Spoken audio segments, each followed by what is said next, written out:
Okay, good afternoon, everyone. We are going to get started. Sorry, this is my first meeting chairing in this facility, so I had to have a little rundown of the operation here. We are going to begin with a call to order with the roll call Vice Mayor Woodward, here. Commissioner Flores, Commissioner Powell, Mayor Baxter, Commissioner Marino, Here. Commissioner Sachs, Commissioner Weiss. Here. We have a quorum, and we also have proof of publication for this meeting. Okay, thank you. And we need to do a moment of silence in the Pledge of Allegiance. That's not on here. Okay, if you could please rise if you're able.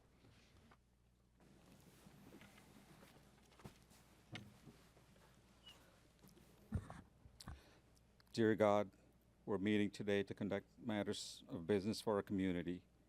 Guide our hearts and minds in spirit of fairness, right thought, and speech. Impart your supreme wisdom upon us so that our affairs may reach a successful conclusion. Thank you for being our source of guidance today. Amen. Pledge allegiance to the flag of the United States of America and to the republic for which it stands, one nation, under God, indivisible, with liberty and justice for all.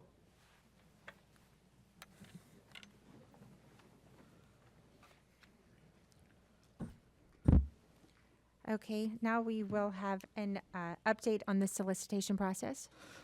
Yes, there's a revised agenda here. We've added public comments to the agenda and also rearranged some items here because there were two bid protests and one was resolved administratively. So we're just going to provide an update on the solicitation process. So if I may, Madam Chair, we're going to start the presentation here. And I'm going to provide an update here, and staff will provide the details on how this protest is going to be, resolved, and the procedures for that. But before that, I'm going to do a purpose of this presentation. The main purpose today is to address the bid protest from Waste Pro, but this is a big solicitation involving multiple bidders and RFP responders. So we're going to provide an update. I have Jody Hart, Director of Purchasing Services, and she's going to start off this presentation, and she'll be assisted by Ms. Colleen Robbs, Director of EBO, and also our Director of Customer Service, Paul Gonzalez, is here to assist. So staff will present the facts for the case, and they'll also provide an analysis for the protest and make a recommendation. So at the end of the day, staff is going to request a board decision on this thing and also map the next steps. And in between, our counsel, Mike Jones, he's going to provide the protest procedures, and that'll be further along this presentation. And with that, I turn it over to Jory. So, good afternoon. I kind of want to start off by saying I'm not going to read every slide for you. The slide is up here. It's going to be entered into the record. I will highlight the key points on that. Please feel free to ask me along the way if you have any questions. I'm more than happy to stop and kind of go from there. So as for the background, it's kind of listed as there. We were directed at the October board meeting to release out, it was approved, and release out the solicitation. And the responses to the invitation to bid were received on December 19th. There were 6 responses that came in for the invitation to bid and 2 for the RFP. The RFP was the single service area 5. And then the invitation to bid, they were pre-qualified, that evaluation was done, and that was done on January 6th. And then the pricing for the invitation to bid has not been opened yet, and that is scheduled to happen on February 2nd, this coming Monday. Can I ask a quick question? Certainly. Which one is my service area? Does anybody know? That would be a Paul question. You're gonna have a blend of 3 and also 2 3 and 2. Thank you. and 5. 3, 2, and 5.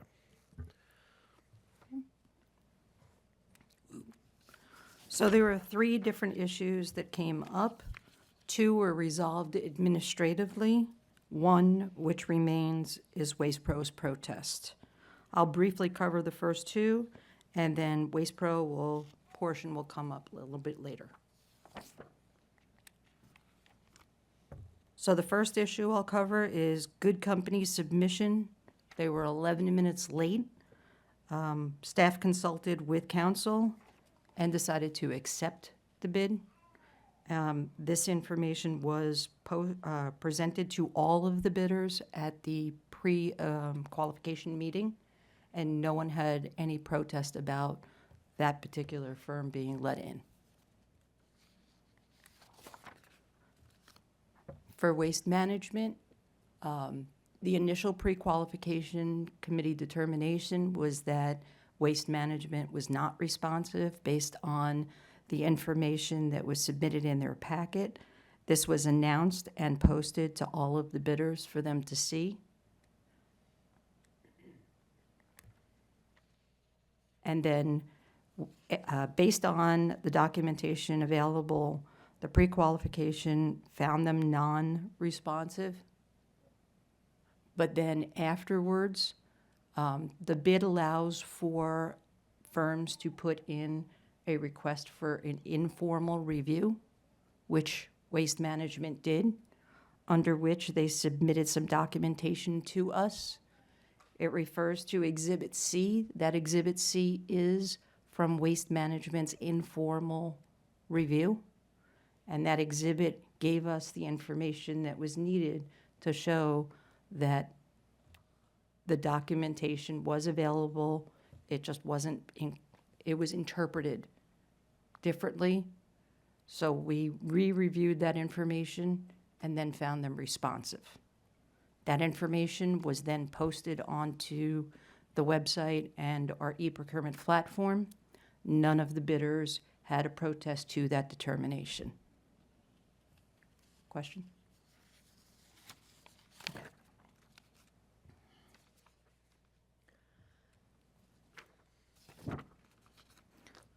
So now I'll move on to the actual protest hearing for Waste Pro. Good afternoon. I have I'm going to explain the procedural process here today and also give a little information on a couple of the legal concepts that will be here before you today. The Solid Waste Authority determined that Waste Pro was non-responsive for failing to meet minimum invitation to bid requirements and therefore ineligible to advance to the pricing phase of the hauler bid. It is invitation to bid number 26-401/JH. This determination of non-responsiveness was based on Waste Pro's failure to meet the mandatory 20% small business enterprise participation goal, and its failure to qualify for a waiver of that requirement as provided under the invitation to bid. In accordance with the invitation to bid, Waste Pro protested this determination. Authority staff rejected Waste Pro's informal protest, and Waste Pro timely requested a formal protest hearing, which will occur today. After this preliminary background presentation, Waste Pro will present its protest. We have allotted 30 minutes for them to do so. There is nothing that precludes this board from providing additional time if requested to Waste Pro. And I would direct you, if requested, that because we want to ensure a fair process and ensure that they do have their due process, I would recommend that you do allow them, within reason, additional time. The Solid Waste Authority then will present their response to the protest, and then Waste Pro will have 5 minutes for rebuttal at this point. Following the completion of Waste Pro's case, the governing board should deliberate and render a decision on the protest. So the rules of the protest hearing are as follows. The formal rules of evidence do not apply. However, fundamental due process and the essential requirements of law will be observed and will govern the proceeding. Neither direct nor cross-examination of witnesses are permitted. However, the governing board may pose questions to any participants. the burden is on the protester to prove the relief requested by clear and convincing evidence. Clear and convincing evidence, defined as it must produce a firm belief or conviction without hesitation as to the truth of the allegations asserted. Mere disagreement with the authorities' exercise of discretion is insufficient to meet the clear and convincing standard. A couple legal concepts I want to talk to you about. First is materiality. As will be explained to you, authority staff determined that WastePro's bid contained a material deviation from the requirements of the bid in that it did not meet the 20% SBE goal, nor did it qualify for a waiver of the SBE requirements. A bid containing a material variance is unacceptable and must be rejected as non-responsive. Florida courts have defined a variance as material if it gives a bidder a substantial competitive advantage over other bidders and thereby restricts or stifles competition. Public entities are not permitted to omit, alter, or selectively enforce material provisions of a solicitation, as doing so undermines public confidence in the competitive procurement process. The second concept I want to talk to you about is discretion, and the discretion of staff and you here today. Florida courts have consistently held that a public body has wide discretion in soliciting, evaluating, and accepting bids, and that its discretion, when based on an honest exercise of that discretion, will not be overturned even if reasonable persons may disagree. Absent a showing of illegality, fraud, favoritism, or arbitrary and capricious conduct, deference is afforded to the procuring authority. That completes my initial presentation on the procedure here. I'm going to throw it back to Romana. I mean, he may have one more comment before we start the actual protest. Thank you. So at this time, the board may ask for public comments, and I believe there's one card here. Vice Chair Flores. There's no other cards? Okay. Just one card. So we just have one card, and it's Joanne Stanley.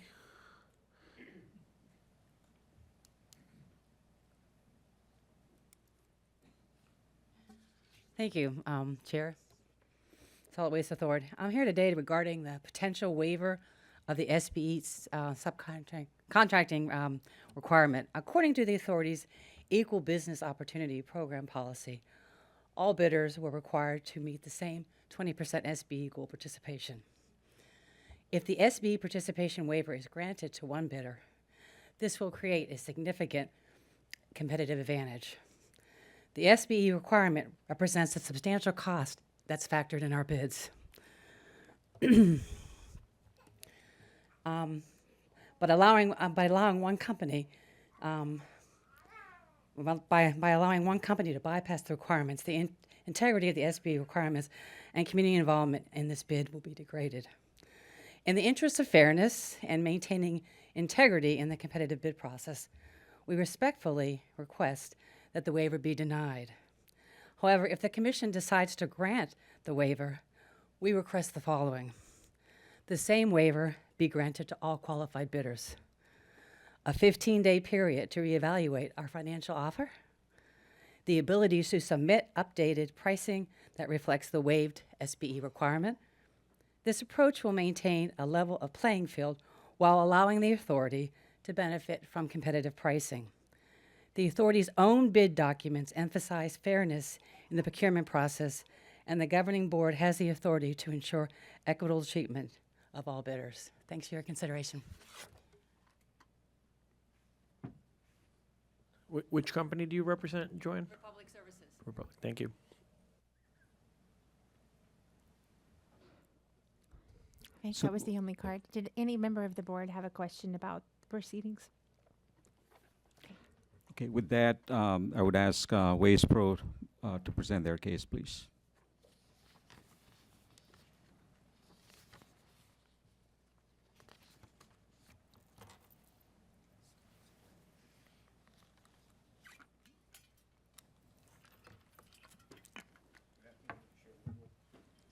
Green button. Microphone. Microphone. Again, good afternoon, Chair. Good afternoon, Commissioners. I'm Tom DeRita, I've been a resident of Palm Beach County since 1978, and I have been a lobbyist in the county for 31 years. I have represented everything from municipalities to law enforcement to companies in the private sector. I am here today representing WastePro and their protest for being kicked out of the bid and the rationale behind it. I've had a great relationship with WastePro since 2008 and have always thought of them as a stellar company and a community-minded company. We employ members of our community and the value of the community.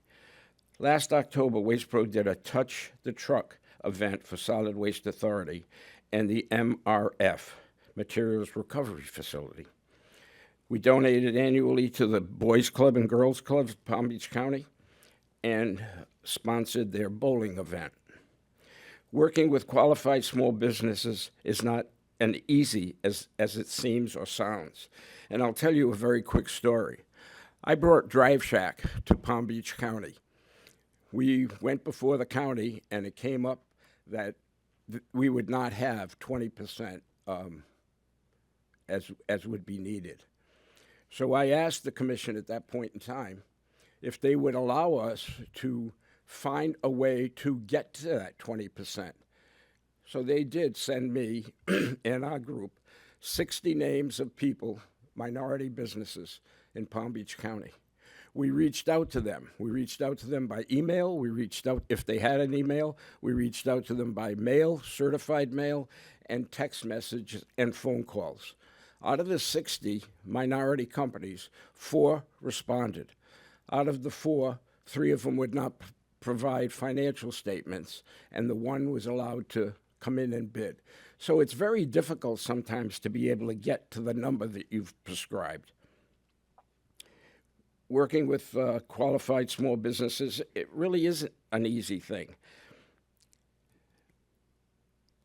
Those are the hurdles that we had to go through, and Drive Shack now is their #1 produced revenue source in the United States.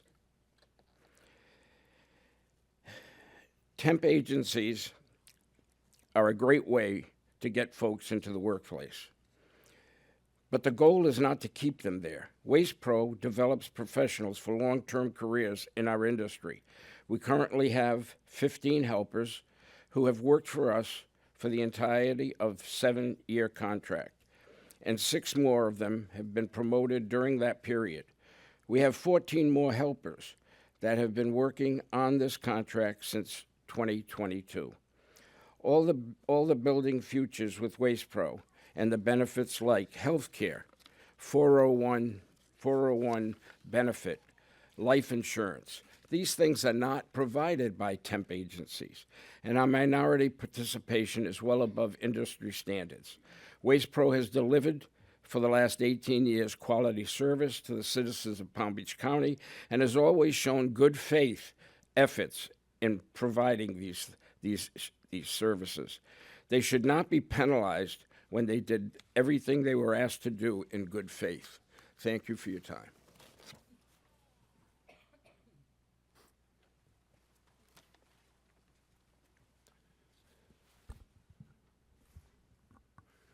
Chair, Commissioners, good to see you all today. My name is Sam Wilcox, and I'm here to speak on behalf of WastePro. I do want to mention that I have worked with Tom, not for the entirety of his 31 years, but I've been around for 5 or 6. I've worked with many different businesses, regulatory bodies, and governments. From what I understand, the 20% SBE is something that your haulers have to continue to strive to meet throughout the entirety of the contract, and it is constantly monitored by the authority on a monthly basis. You see in front of you, over here, our binders over here to the left, hundreds of pages of documents in good faith efforts to try and meet that goal in the limited time to get the bid in. We reached out by email, phone to several hundred SBE certified companies when we were only required to reach out to 3 in each defined category. We did a small business outreach event and a social media campaign, answered hundreds of calls and emails about the opportunities, and accepted bids from 31 small businesses after extending the deadline to provide them more time to submit. Some submissions were incomplete, some were not qualified, and some were duplicative job functions to others that were chosen. The response that we got from the SWA was that we did make a good faith effort to sign up SBE certified companies. I would like to know what more could have possibly been done for us to meet that requirement on the side of WastePro. When working with SBEs, it is truly a working relationship. Some SBEs may not be available at a certain time, and some may hit the threshold where they no longer are SBEs. And over a 7-year period, that number is going to fluctuate. For this bidding process, we took a snapshot in time of where we stood on SBE participation. That number will more than likely continue to fluctuate in a long-term contract. The goal would be to work alongside the SWA and our SBE partners to always strive to reach the 20% SBE participation, as we have previously done with the SWA. Even if a waiver was granted, we would continue to strive to get 20% SBE participation. As to WastePro's good faith effort, I have the privilege of introducing Sharna Barnes, the CEO of Complete Contract Consulting, an SWA SBE that was hired by WastePro to spearhead its good faith efforts to meet the SBE goal. Sharna is a trusted expert in procurement. Before assisting private companies for the past 10 years, she worked as a procurement director. WastePro hired the best, with the added benefit of her company being an SWA SBE. Sharna also worked with WastePro during the last procurement in 2018, and her good faith efforts were commended by the authority. She will talk to you about WastePro's similar good faith efforts as documented in the hundreds of pages you have in front of you. And if you would like to take a look, they're here for your view, of course. I hope we can figure out a way to keep a stellar company who is already a trusted hauler and partner with the SWA in the bidding process to keep serving our residents of Palm Beach County. Thank you very much for your time.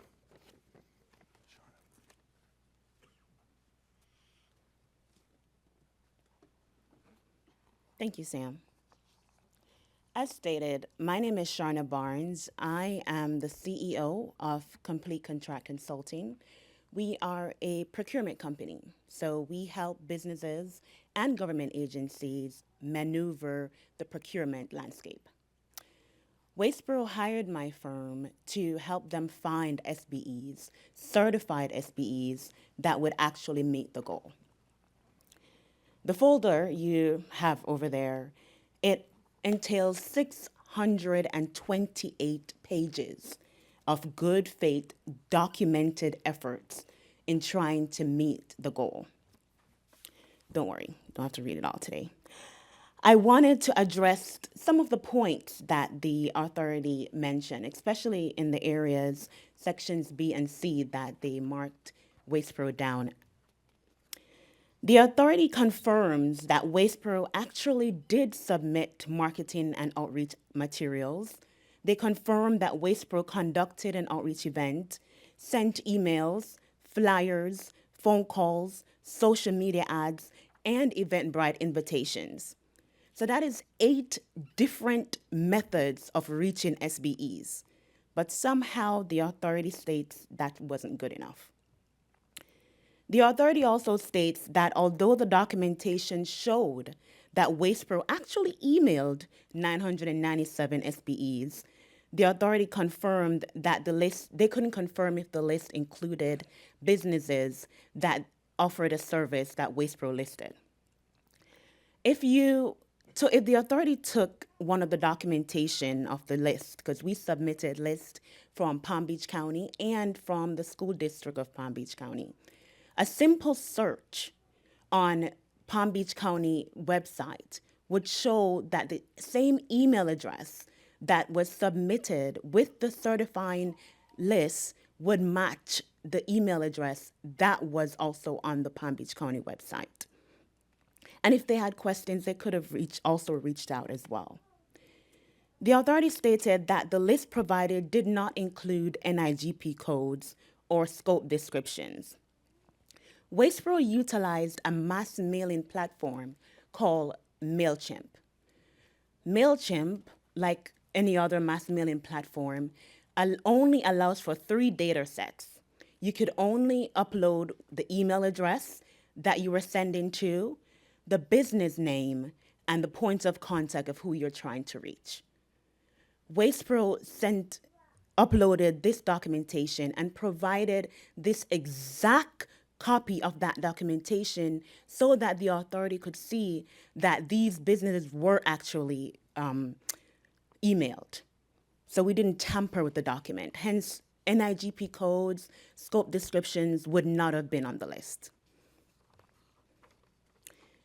The authority stated that the outreach emails and social media campaigns did not tell what services WastePro was trying to procure the subcontractors for. We disagree. Every email body that was submitted as samples from November 11 to December 12 had an hyperlink that said scope of work. And when the SBEs clicked on that hyperlink, it would go to a landing page. And I would like an opportunity to pull up the landing page here today.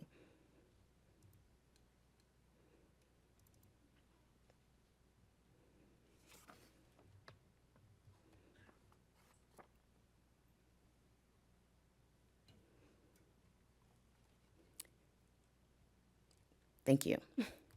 This is the exact screen grab of the landing page that was submitted to the authority and that the landing page that the actual SBEs got in front of them when we sent the emails out. You see, it showed the date, the due date of the proposal. And then if we go down to screen 3, it said subcontractor opportunities. You notice how the service details and requirements, it lists all the services that WastePro was looking for, janitorial service, landscaping, and under each of them, it says requirements. And the requirements listed everything that would be needed for that janitorial service. And then if we go all the way down to the bottom of the last page of the screen grab, it had a date when this was captured. The screen grab says it was captured December 1st at 11:33 a.m. So at least we can say that this landing page was actually up 15 days before the bid due date. It was up then long before, but this shows that the bidders had the mandatory requirement of 10 days, according to the bid, of access to the document. The authority also states that WastePro tried to fluff their efforts by emailing and calling the SBEs on the entire Palm Beach County District and School District list, rather than just focusing on the actual scope of services that they were looking for. WastePro did email and call the different SBEs, but it wasn't to fluff. WastePro wanted to take a welcoming approach. It wanted to think about what are other scope of service, what are other SBEs that we could actually reach out to, instead of just sticking to what we initially thought about. And because we did that, there were a SBE that received the email for towing services. WastePro didn't think about that as a commercially useful function initially, but because that SBE responded, they added it to the bid. Another SBE responded that offered lab testing. WastePro didn't think about that, but because they responded, WastePro was like, you know what, we can actually use them for our DOT's testing for the drivers. Unfortunately, they weren't able to add them because there is an existing master agreement with another company, so there would be legal implications. But these are just some examples to show that WastePro's welcoming approach was actually the best one to go. The authority also stated that WastePro's outreach event didn't have a heavy turnout. Oh, we agree. That's why we're asking for a waiver. WastePro emailed 997 SBEs inviting them to the event. My company physically called 700 SBEs inviting them to the event. WastePro paid for social media ads, thousands of dollars, to targeted small businesses, inviting them to the event.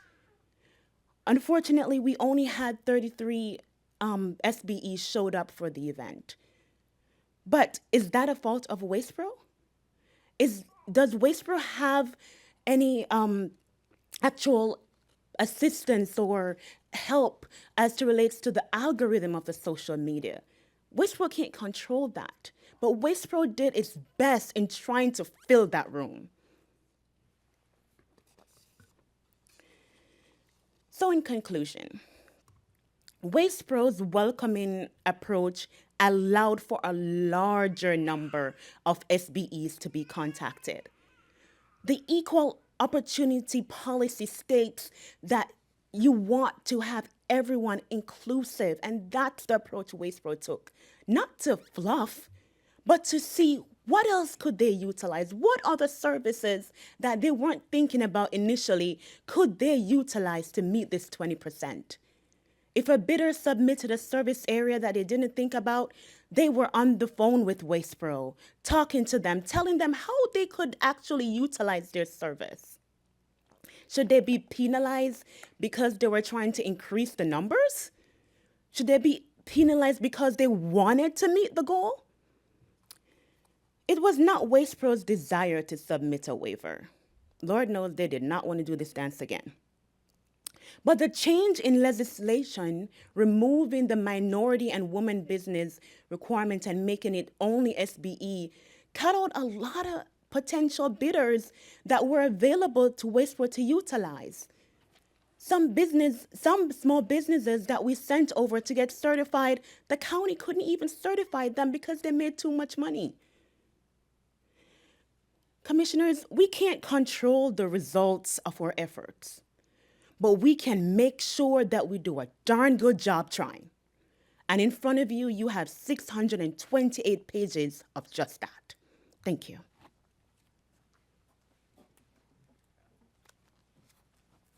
Are we going to pause for just a second? Just to clarify, if any member of the board wanted to question during the presentation, that's allowed? You can ask questions anytime or seek clarifications. Okay, thank you. Did anyone have any questions for Ms. Barnes before she? Okay. Madam Chair. Would you like to go ahead, Commissioner Powell? As a follow-up to your question, maybe this is a question for Attorney Jones. If we do ask questions, does that cut into their time, or do we pause for the calls? We're flexible on the time, 30 minutes is just a guidance. They can take a reasonable amount of time to present their case. Thank you for that.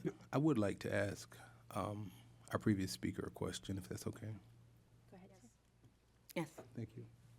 Can you elaborate a little bit on the, you indicated that the change in legislation cut out a lot of small businesses when it comes to small business enterprises, and you indicated that as such, it would, some of them would, their earnings would be too high to qualify for a small business. Can you elaborate on that for just a second? Sure. So the SBE certification is a localized certification. So when before 7 years ago, the Solid Waste Authority included minority and woman business enterprise as a level to reach the 20%. So 7 years ago, 10% of that came from minority and women, and then 10% came from only SBE. So because there's no more minority and woman, then the whole entire 20% was only for SBE. And minority and woman doesn't have a financial cap. For SBE, for Palm Beach County, a bidder could not make more than $5 million for 3 years, or else they are not qualified to be a certified SBE. So that cut out a lot of people who WastePro utilized to meet the MWBE portion, because there's no financial cap there, because no matter how much you make, you'll always be a woman or a minority. But because it's only SBE that is allowing the full 20%, those minority and women businesses could not be utilized. Thank you. If I could, I would like clarification from staff on that, because I know we did have to change everything to SBEs, did we have different financial caps for minority or women versus SBEs? Yeah, I mean, Ms. Robs presented all that information during the outreach events and also the pre-bid events. So the threshold is higher. Ms. Robs, if you can elaborate on that. Thank you for your question. So our different agencies here in Palm Beach County have different thresholds. And they all have, or had at that time, thresholds for whether you're a minority, seeking minority in women business enterprise certification, or small business, or both.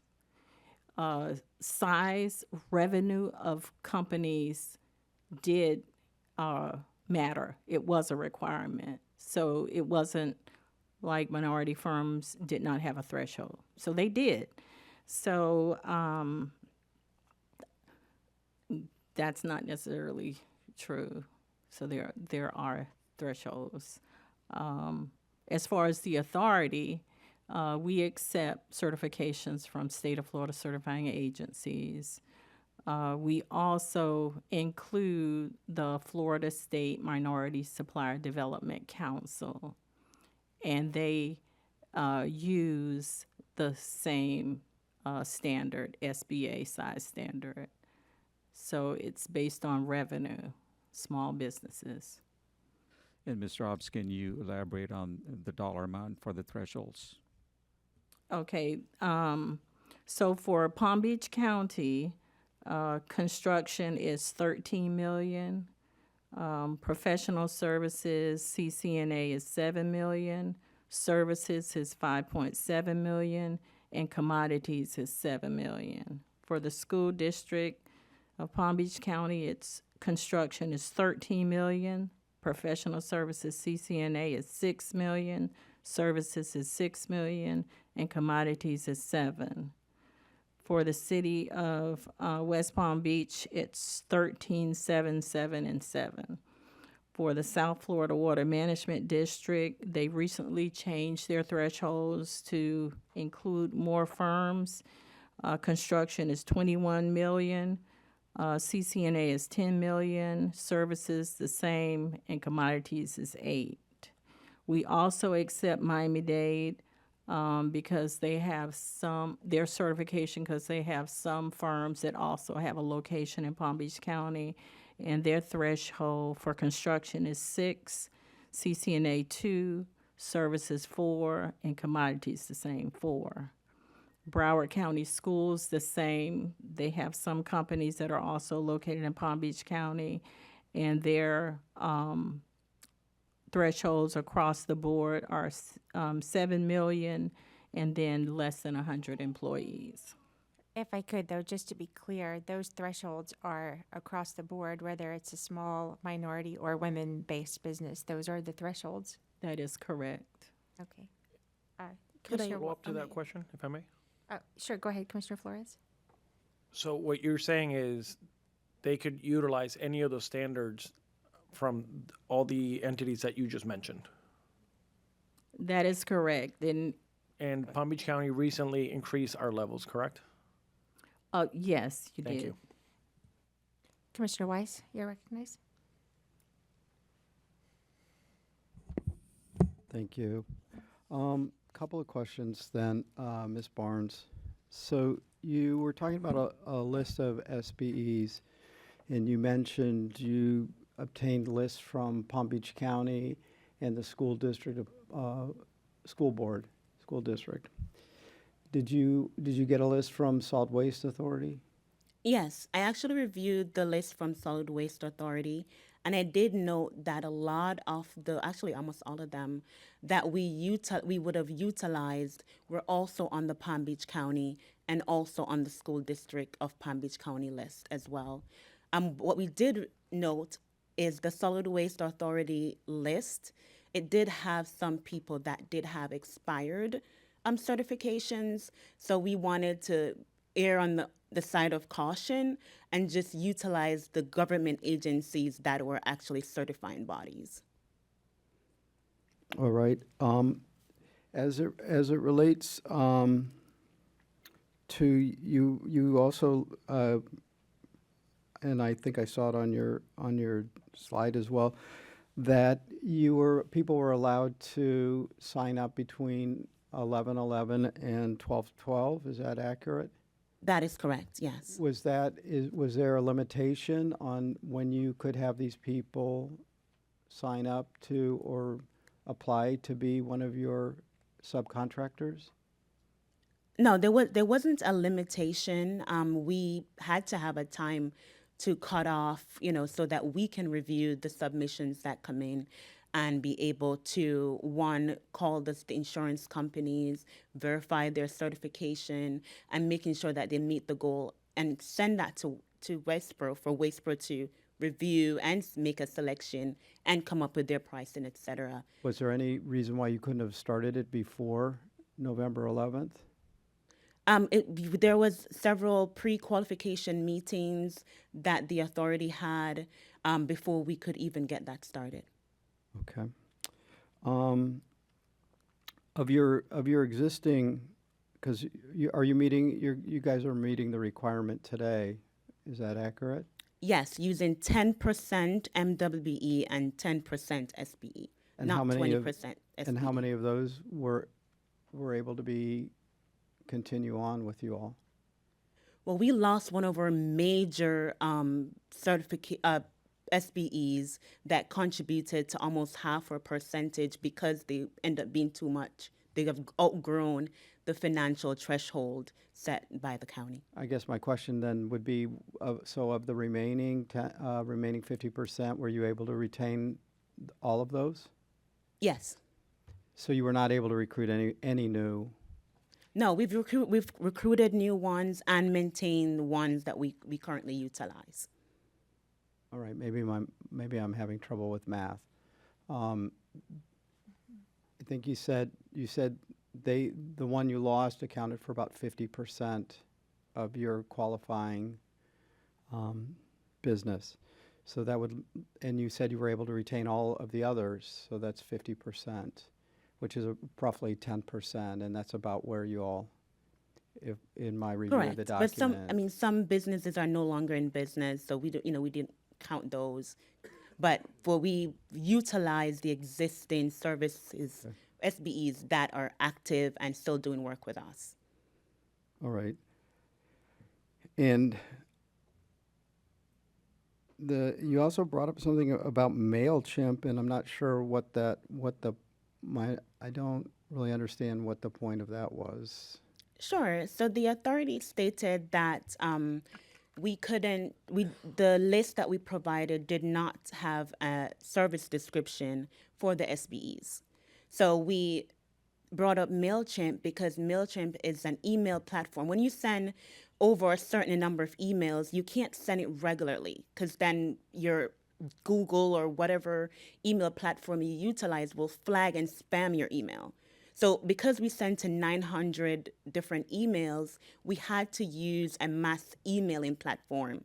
And we couldn't upload any NIGP codes or service descriptions. They only accept 3 data points, which is the emails, the name, and the business name. Did the authority require you to use MailChimp? No, it required us to email individuals, and we wanted to have a welcoming approach. So we emailed more individuals in order to get more SBEs on board. Okay. All right. I mean, I understand that. So, but that was a choice of either your firm or Wastepro to utilize that particular mail service. I'm aware of other mail services, mass mailing services, and I'm not even certain that you're able to upload unless somebody is signed up and given you permission to email them as a subscriber. I'm not even sure that that's how viable that is and that they're not going to get caught up. So I'm just trying to understand how that's relative to what's in front of us.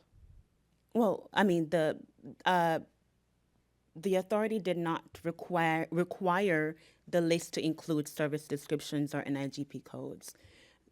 We submitted, it asked us to show a copy of the searches that were done. And that's what we submitted. But to answer the question why the authority stating that they did not see any NIGP code or service description, although that was not a requirement, that was the answer why we are providing that. So they were merely, then what you're saying is they were pointing out the fact that you did not, as you were trying to target some of these folks, to let them know what in fact the type of service you were looking for. Therefore, they wouldn't even know if it was something that they potentially could respond to. No, they would know. That's why I went through the landing page. If The they, landing if they had page. clicked through to your landing page, correct? Yes, everyone who got the email would get the landing page. They yes. would get a link, right? Yes. They would have to click through to that. So they may And have it was just also on thought the it email was- as yeah. well. Hmm. Okay. It's All also right. on the email as well. All right. And so, yeah, so, all right. Those are my questions for Ms. Barnes. Thank you. Commissioner Flores? Hi, Ms. Barron. So help me understand here a little bit. How long have you guys been a provider in for SWA? I would say 10 years. 10 years. You met the requirement previously. I heard what occurred. Why would you leave this? We're talking about a multi-million-dollar contract. Why would you leave it for 30 days right before the submittal deadline? I don't understand that. Like, I've talked to many of the applicants here previously, even before I was running for county commissioner. Everybody had this in their radars that this was coming up again. Why would you leave that up in the air within weeks of? Help me understand that. I don't understand. Multi-million-dollar project. You know you have to meet the threshold. We discuss it here openly. Everybody met it. You did not. Why would you leave it for 30 days? Why didn't you call my office? I would have helped you recruit businesses. I don't understand. Good question.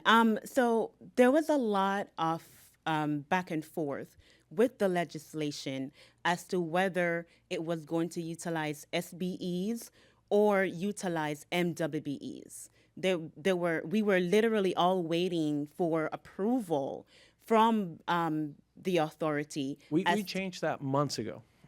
I think it was the middle of last year. We sat here. I remember myself, Commissioner Powell, were not happy about what we had to vote on. The public knew. The other 5 companies, met the threshold. You did not. I don't understand. Well, we gave it our best effort. The moment we were told or provided with the bid documentation, we went to work.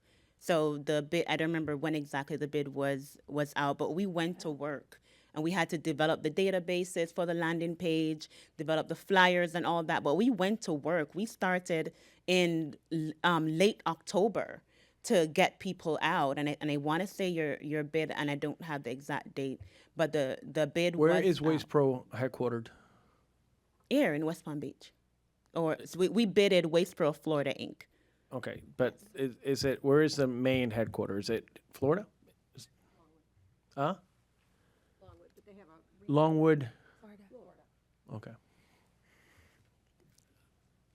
You know, the whole point of SBEs is to give local Palm Beach County businesses an opportunity.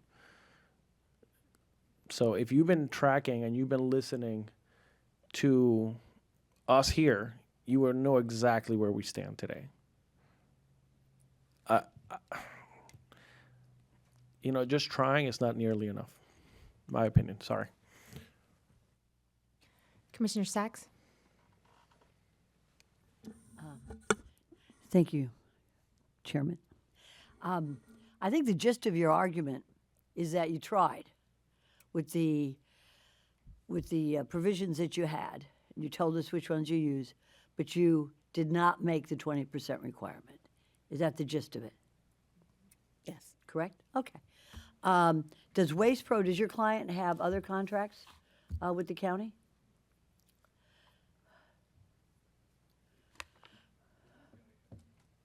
I'm sorry, ma'am, I'm asking you. Within the county, yes. Okay, so they're not completely unemployed if they don't win this bid. They will have to lay off a lot of people if they don't win this. But they have other contracts with the county, Waste Pro. Not of this magnitude. I'm sorry? Not of this magnitude. Not of this magnitude? Yes, the Okay. area one. Yes. Okay, good. Okay, and when is the next time that they can apply for this contract again? 7 years. Okay. Okay, thank you very much. Thank you. Mr. Curry, did you wish to respond before Commissioner Powell? Yeah, I mean, I just want to provide clarification. Ms. Hart has a timeline that shows, when the outreach event started. This was back in May of last year. This is not October when we published the solicitations. The outreach event started back in May. There were multiple events, and Waste Pro also attended some of the events, if not all of the events. And so this is not new. This is not an October, November, December timeline. This goes back all the way to May 2025. So they had plenty of time. Okay, Commissioner Powell? Thank you, Madam Chair. Ms. Barnes, how long have you been working for Waste Pro as their consultant? For 7 years.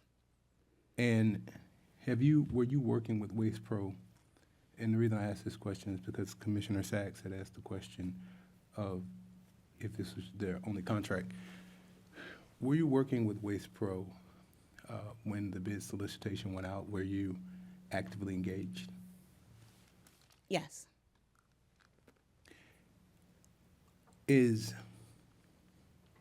terms of your practice, is MailChimp's a normal order of business? Yes. What rate of those emails were opened and unopened? You sent out 900, correct? Correct. How many were opened? I believe, and not having the data in front of me, but I believe we only got about 25 to 30% of them that were actually opened. So you would say less than 200 were opened? Correct. In good faith, do you believe that that was sufficient to say, because you've presented that to us several times, that you send out 900 emails, and the way you presented it as if 900 people opened the emails, 900 people were responsive. And I know that was not intentionally disingenuous, but to listen to it,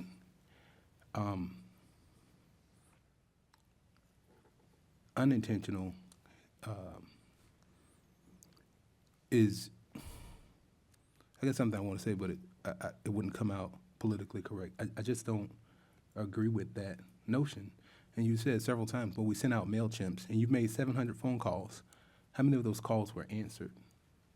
About 400 of those calls were answered. You made 700 calls to 400 companies or? Companies, yes. Okay. In a good faith effort, you said it's been a good faith effort. Do you believe that Waste Pro has done everything that it could have done to be responsive?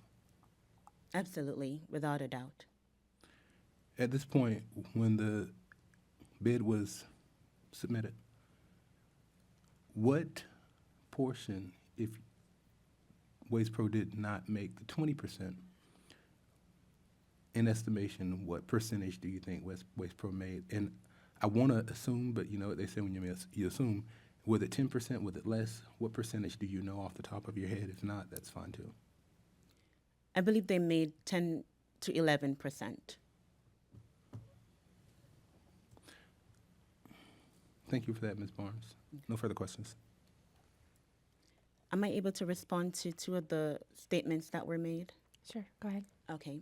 I did want to address the statement on the financial capacity of the minority and woman business and the SBE. The authority is correct as relates to the SBE, but with the minority and woman business financial capacity, that financial capacity is at max 47 million. So while yes, there were financial capacity for each certification, a lot of the governing bodies would utilize the SBA standard, and these are at about 47 million. So if we think about it, SBE The SBEs that would have been utilized are service industries, not construction, they're service industries. The maximum based on all the listings certifying agency that the authority mentioned, the maximum or highest was 5.7 million. So 47 million, 5.7 million. Just wanted to point that out. If I could, and then Commissioner Weiss, I'll get to you. We're having a lot of discussion on the SBE versus the MWBE, and I'm feeling still very confused because are you saying that before we made the change that we made last year, that MWBEs were uncapped, that they could be as large as they wanted to be as long as they were a minority or a women-based business? They were capped at 47 million. So they could, based upon the SBA size standard. So that's what, and back then, 7 years ago, the authority would utilize the state of Florida MBE certification that actually utilizes the SBA standard, which was 47 million. Can that be confirmed by staff, please? Yeah, Ms. Robbs. I believe the 47 million that Ms. Barnes is referring to is how we qualified solid waste collection size standard with the SBA. With the SBA size standards, each type of industry is either a dollar size standard or number of employees. It's not just one. There are hundreds of different amounts and employee levels that qualify a firm. And that is regardless of whether it's SBE, MWBE across the board, that those numbers It's are based what on matters. size. Size. It's size. Okay, because they're bringing that up over and over again. I'm having trouble with that because all of the MWBEs, as I believe this board understood it, are now SBEs. Like if you're a woman, a minority, a small, whatever, it now everyone is an SBE. We removed just the added category. Is that correct? Well, we're working with our partners, and different agencies are handling it different. And you're correct, that was our understanding here. But some agencies immediately changed M to S. Others had the firms to resubmit either at their expiration or their request. But of course, if you're a minority, you are small if you already have a certification. So, Okay, I'm just, it feels like we're saying a minority woman-based business could not be a large business. And this is meant to be for small businesses. So there are women and minorities who can own very large corporations. And it feels like you may be saying to us that if you're a woman or a minority, then your large corporations should be able to participate when this was meant to be, as Commissioner Flores pointed out, small businesses in Palm Beach County. No matter who owns it, it's a small business within this county. right, so there's criteria that defines whether you're small. And so we have our local agencies here in Palm Beach County, as well as we have the district, the Florida district of the SBA that certifies and has a size standard. So for the type of work that we do, we utilize larger companies, and that's why we were pleased that you approved our policy that allowed us to use the SBA size standard for that. Okay. And just for one final question, since Commissioner Powell brought up the open rate on the MailChimp, do you also know what your click-through rate was? Not just the opening of the email, but those who actually made it to the landing page? It's in the document. I'm sorry, I don't have it readily in front of me. Okay. Commissioner Powell, your light was, Weiss, I'm sorry, your light was on. Next. Thank you. This is from Ms. Robbs, because I really want to try and get this clarified. It seems to me that you patently disagree with the statements that we heard from Ms. Barnes as it relates to how this measurement of the size of whether the MBEs or SMWBEs prior, that there was no cap for the women and minority-owned businesses, and there was only a cap for the small business. Is that accurate? That you disagree with her understanding? I do disagree. Thank you. So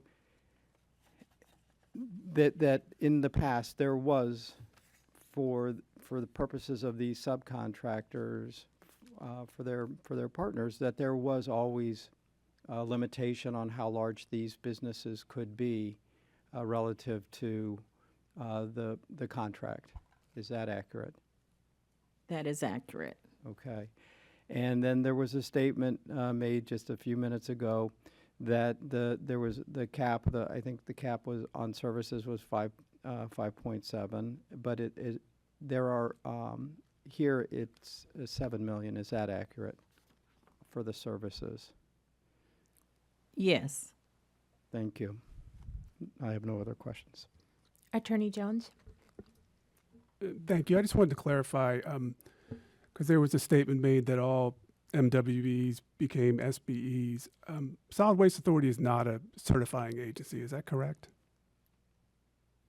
That's correct. So the county did that, and that's one of the agencies that Solid Waste Authority looks to. I don't know off the top of my head or your head if we know that every agency did it the same way. So I just wanted to point that out. Thank you. Commissioner Sachs. Thank you. And I think this is probably for you, Ms. Robb. Will the employees of Waste Pro, will they be able to find positions in the other companies that have procured this contract? Or is there any, problem with, is there any issue with them? And maybe this should go to you, Mr. Carey, finding employment with, since they're experienced and they've had the contract before. Thank you, Commissioner Sachs. More than likely they would, because this is a zero-sum game. There are defined contracts, and this is a very unique industry. So people move from company to company. So if Waste Pro loses a contract, hypothetically, let's say, so their employees would go to whoever the firm is that gets the contract. And Okay, very good. it's So a they won't be finite without pool. employment. They move, within the same geographic area. Good. So there's, good, excellent. I like that. Thank you.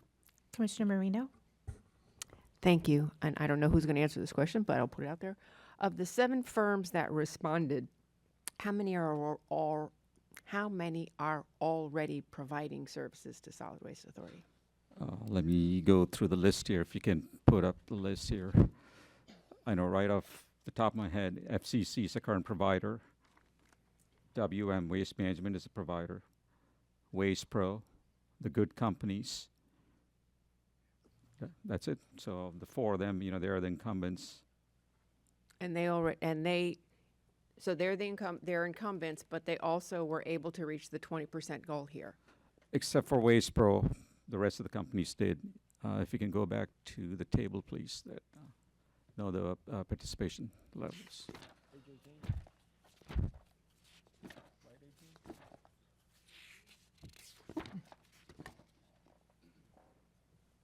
Okay, so what I'm getting at is the folks that have already been providers have been able to continue at the 20%. Correct. Okay. Thank you very much. Commissioner Powell. Thank you, Madam Chair. My question would be, I guess, again, to Ms. Barnes, as it relates to the one provider that left. I think you indicated that they had eclipsed the threshold of 5 million. Do you recall off the top of your head at what amount they were at when they were no longer qualified as a minority or now that they have eclipsed that threshold to be an SBE, what level were they at? Do you know? I don't know off the top of my head, but not all MWBEs were approved for SBE certification. Even especially in my line of work as a procurement consultant, a lot of our clients got denied because they make too much. They were previously MWBE certified and they could not get SBE certified. And even when I was working with WastePro, there were companies that came through and we sent them to get certified and the county denied them because that company made too much money. Thank you for that. I think I understand that. The question I have is, and I think to reiterate my point, was that business that you said was 10% of your minority contract, which was half. At what level were they at when they left? Was it, you said 5 million was the threshold, was it 6 million, 7 million, was it 10 million? In addition to that, the question I have is, as a part of this contract, or the bid, when you talk about the 10% of minority contracting that was met, of the 10% that's required in the bid, you are a contractor, a procurement contractor with WastePro, correct? Correct. Are you a part of the contract as well, or the bid that was submitted? No, I Thank was you. not a part of it, no. Thank you. Commissioner Flores? So, ma'am, when did that company graduate because they made too much money? I want to say they graduated either last year. I don't have the data in front of me, or my colleague will be going over that. So we're saying 25, 24? Yes, 24, somewhere in there? 25, correct. So you knew they graduated. You're currently not meeting the requirement of your contract. So you knew well in advance, not just 60 days ago, that you were not meeting the standard. I apologize. I'm Amy Shea. I was going to present next. Hi, and some Amy. of these questions that she's getting, I kind of feel bad for her because I was prepared to answer. And Okay. so I hate to interrupt her, and if you have anything else for her about her No, presentation. go ahead. It's You just want the our line of answer. questioning is Right. towards WastePro. So whoever Exactly. wants to answer the question, Yes, I don't. exactly. Again, good afternoon, Amy Shea, Counsel for WastePro.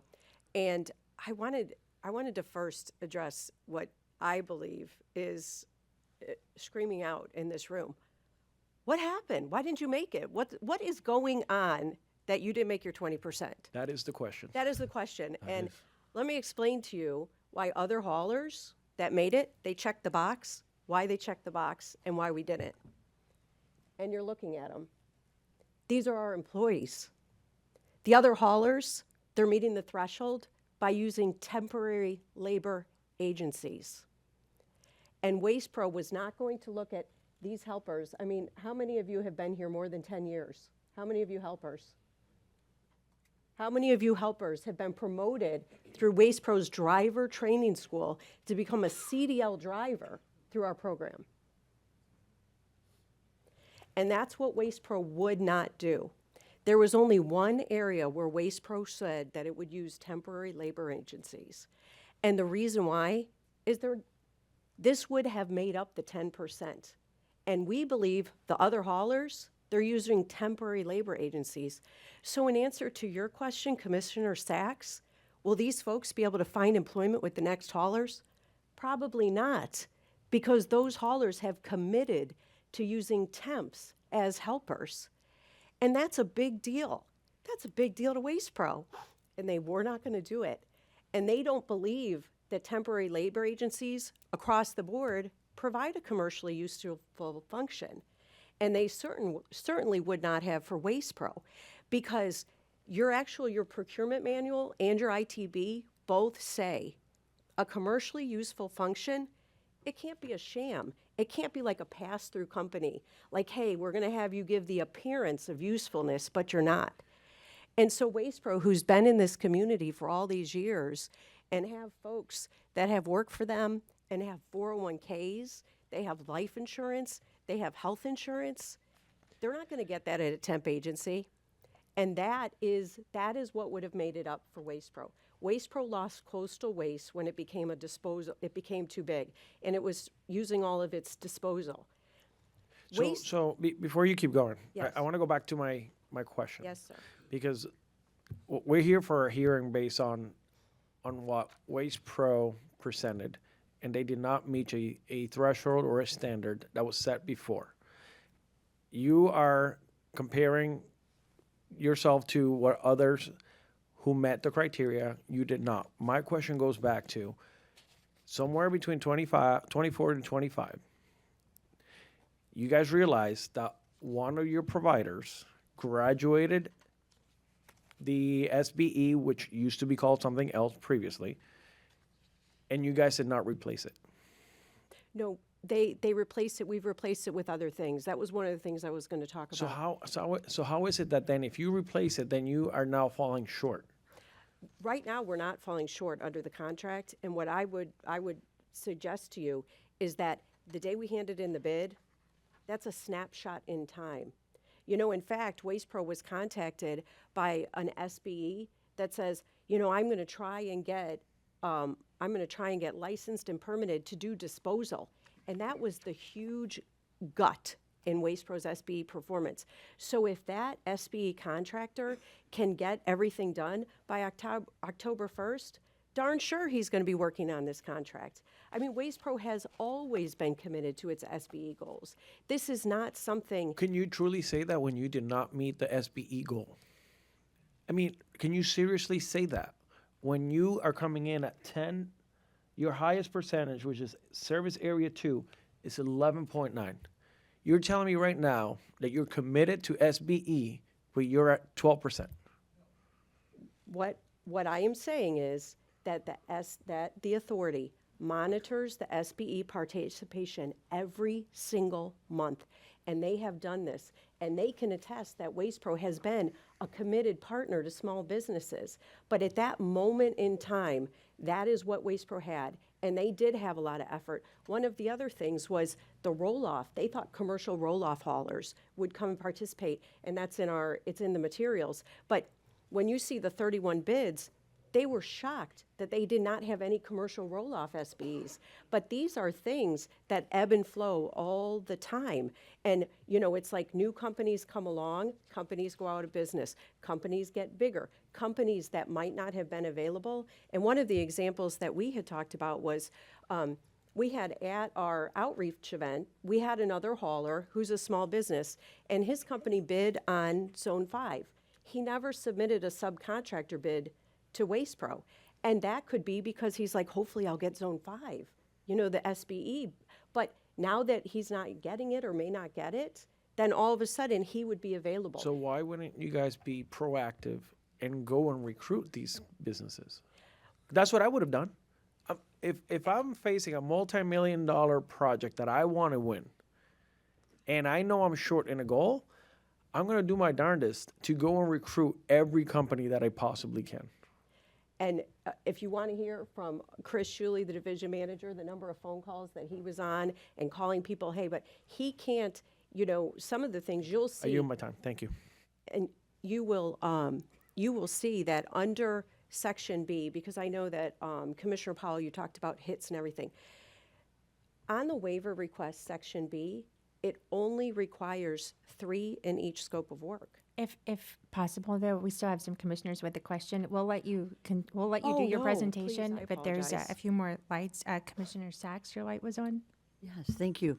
I think what we're looking at here is two different arguments. The first argument, which was presented by Ms. Shands very well, was that they didn't meet the 20% of the small business enterprises. Now you're bringing up an issue that I did not realize that this is part of our contract requirements, and I'd like to know the answer to this, Mr. Kari. Is there a requirement that a company that wants to do business with SWA, and that is with the county, can use temporary hires? Yeah, we've always allowed under existing contracts and past contracts, and even in this ITB and RFP, they were always allowed. And Ms. Shea is correct, you know, even Waste Pro, they have used for service area 3 under this new ITB 5% temporary labor services.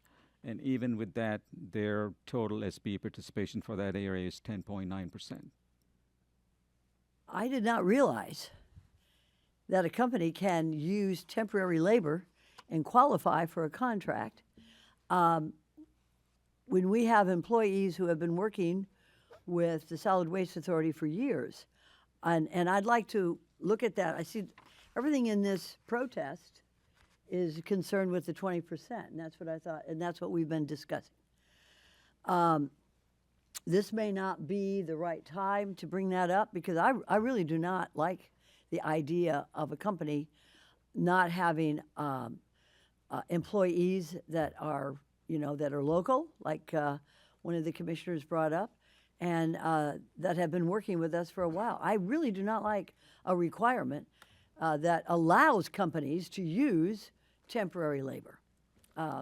So this may not be the right time or place for that, but I would like to examine that through legal and through Solid Waste Authority, because obviously we have employees here. We have people here in this county that will work, and they have families, and they work here, and it's a real job. It's not sort of a temporary type of situation. So this may not be the time and the place for that, but I would like to examine that at a later date. I understand that the 20% small business, I guess this is either you are or you ain't sort of thing. Either you made it or you didn't. But I am concerned about our haulers who have been employees for many years and now they're out of a contract, out of a job.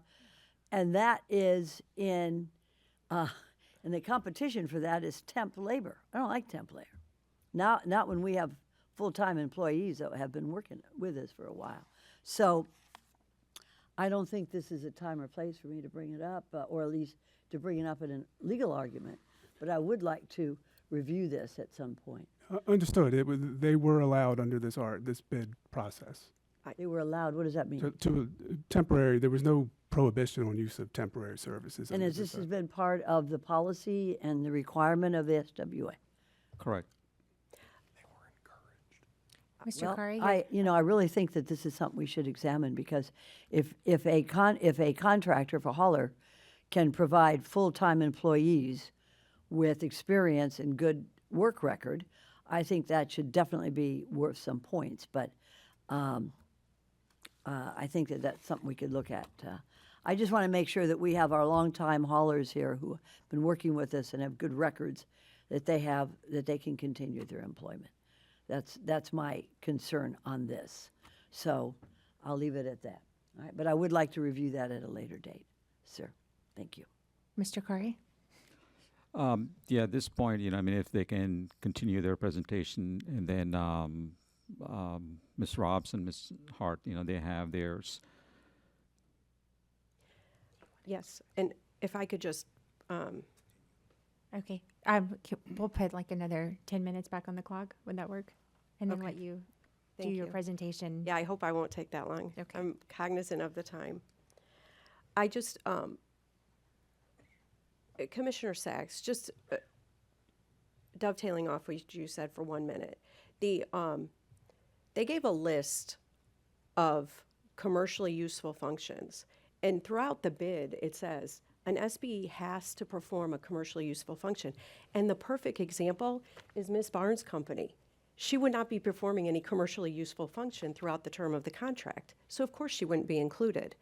And throughout it also says it can't be just a pass-through where it's like, oh, okay, you guys do this, but it's work we could do ourselves. You have to add something that the, janitorial service, towing service, something. And one of the things that's really important about this commercially useful function, because that is what the bid law is. It's not like, okay, we've allowed it, and there is a time and a place for a temporary agency. Say that WastePro, say they got 2 areas, or a hauler got 2 areas. When WastePro did its bid, it just looked at one area, each in a vacuum. But if it was awarded Area 1 and Area 3, it would have to use temp agencies because it probably wouldn't be able to hire on and onboard people for long enough, quickly enough to do it. So there is a time and place for it. But what the what the issue is are they performing a commercially useful function? And that is one of the main points in Waste Pro's protest, is that haulers that are here that use temp agencies as permanent fixtures in their company, they're not providing commercially useful functions. And so they shouldn't be allowed those SBEs. And that is how that goes to the heart of our protest. I also wanted to, talk about the fact that one of the things, and it's going to what you're talking about, is this waiver. We understand we didn't meet the goal, but you allow for a waiver. You allow for it. You are allowed to consider other information and be like, wow, this is a long-time hauler for us that has always committed to SBE. And now it's like, we're not even going to open your bid. We're not even going to give you a chance. We're not going to give you a chance to see. It's all baked into the cake because you allowed a waiver. If you had said, listen, 20%, don't even bid because you'll be knocked out. But that's how it seems because, like you said, we're only focused on the 20%. The focus is on the waiver. And if there was 200 hits of 900, we were only required under the bid documents to do 3 contacts in each scope of service. And by the way, temporary labor agencies are not listed as a scope of service in the bid. They're just not. And so it might be something that has been like, okay, let's do this. But Waste Pro wasn't prepared to do it because it couldn't, in good faith, sign a bid and say temps provide a commercially useful function, when what that would mean is, okay, you guys go work for the temp agency, lose your insurance, lose your 401k, and lose your opportunity to go to driver training school for free and become a driver. And it wasn't going to do that. And this is a very, very difficult decision for Waste Pro because they sat there and said, okay, we can check the box like the other haulers have. And they just weren't prepared to do it. And the waiver says, what were the good faith efforts? The waiver is not focused on the result. They're not focused on how many people read the email. They're not focused on how many people showed up at the event. Your own bid documents, this is the rule book. This is the rule book we got. And it says you have to try. And in good faith, 200 hits, 200 opens, that's not bad considering the authority said we only needed 3 per scope of service. So the authority said you only need 21 contacts. And we had 200 people open that email. When she said over 400 companies we called, that is a big effort. And that is good faith. And I understand your concerns, Vice Chair Flores, about, well, you knew and da-da-da and these, but it's the ebbs and flows of the SBEs. It is the ebbs and flows. And we can all sit here and say, woulda, coulda, shoulda. Maybe if they had given out something at the event, more people would have shown. But that's not what's judged. It's, did this company act in good faith? Did they act in good faith when they submitted the waiver? That is the question before you, not whether or not they met the goal. Because if they met the goal, we wouldn't be here. And I would like to talk about the public comment from Republic because I appreciated those words, but I just wanted to address it because they said there's a competitive advantage given if somebody doesn't meet the 20%. And I say, absolutely not. It is far more expensive to keep our employees paid, getting raises, getting benefits, having a 401k with match, getting life insurance. It is far more expensive than bringing in temps. So we don't believe that we get a competitive advantage by keeping our folks and not using temporary laborers. And if it was, I know that their staff was concerned about Area 3, but that's because there is additional yard waste, or it's actually how that area is configured. And that's why temporary laborers, at that moment in time in December when we submitted our bid, we're like, we don't have the workforce to be able to cover Area 3. So if we get Area 3, we're going to need to get some temps. But that doesn't mean it wouldn't continue to try and onboard people and get other people. If Waste Pro was to get 2 areas, then it would blow the SBE out of the water because it would have to ramp up for that. And so there's a lot of things that go into the equation. And that's why the authority says, okay, here's what you have on December, whatever, when you submitted your bid. And here's what, we want to know what you did to try and get more. And we have to document your good faith efforts, not your results. The results are not part of the bid. That's not what was required.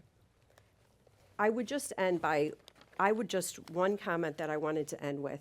There was a lot of things, and I'm sure that you'll be hearing about it during the presentation by by staff. But there was, when this came up, thank you. I was trying to have him put it up. WastePro received this email on December 23rd, and to me, when I read this from Ms. Hart, this went to the gravamen of why we're here and what happened. She sent an email, and she said, listen, pre-qualification, we base our recommendation primarily on the documents submitted, but we also reserve the right to conduct additional inquiries as necessary. It includes interviewing bidders, other things, taking any other actions deemed necessary to ensure a fair evaluation. And then it said, given the volume of documents involved, it's unreasonable to just review the materials in this time frame. Because I think that we can all agree that the good faith efforts, I think Ms. Barnes said is over 600 pages, was voluminous. But they could have sat down and said, listen, we don't have these codes on the emails. Can you give us the codes? Or, oh, by the way, you have to go to this link, but what's behind the link? Do you mind showing us that? They waived the time for Good Company, waived it. They actually found out additional information about waste management after the fact about its SBE and said, yeah, we're going to let them in too. But there was never any fair evaluation of WastePro as Ms. Hart actually told them this is required under 33E. That's what we're asking you to do today. Just do a fair evaluation, not on the result, because we know we fell short. But take into consideration everything you've heard and the fact that WastePro has been a good SBE partner to the Solid Waste Authority. And that's why we would ask that you approve the waiver and find that we were absolutely pre-qualified to see our bid opened and our prices, allow our prices to participate in this process. Thank you. Commissioner Marino? So just to confirm, Service Area 3, WastePro did have temporary workers in that mix. That's the only area. Yes, sorry. So and I can understand asking for a waiver. I can't understand asking for a waiver for 50%, which is pretty much what this is. I could ask if it were for 2 or 3 or 4% maybe, but I don't see the 50% because then what the other bidders could possibly say is, well, you know what? If we don't have temporary workers, we can come in at 10 or 11 or 12%. So that's not a reasonable defense for me for that. And I'm just throwing that out there. Because we could ask the other haulers to say, if you took your temporary workers out, what would your percentage be? And if the difference is only making up 10%, all these folks still have a job. And you would then have brought in 10% more people. So I'm not on board with it. And if it were up to me, I know we still have some presentations to do, and I'd like to see the rest of the presentations before I decide. But I don't think a waiver for 50% is good. Thank you. Attorney Jones? Yeah, I do want to point out that our bid does allow them to submit a waiver. So, and there are requirements of what they need to submit and the information they need to provide us to get the waiver. Staff is going to make a presentation as to why they did not get the waiver, but we do have to consider the fact that the bid did allow them to request a waiver of the SBE requirements. Thank you. Commissioner Marino, you had a follow-up? I do have a follow-up. Again, when the waste management, there was no protest with what the efforts were for waste management or for the Good Company. Is that correct? None of the other haulers made a protest to those determinations. Thank you. Okay, no other lights. So at this point, we would have a staff presentation on the waiver process. Yeah, Ms. Hart.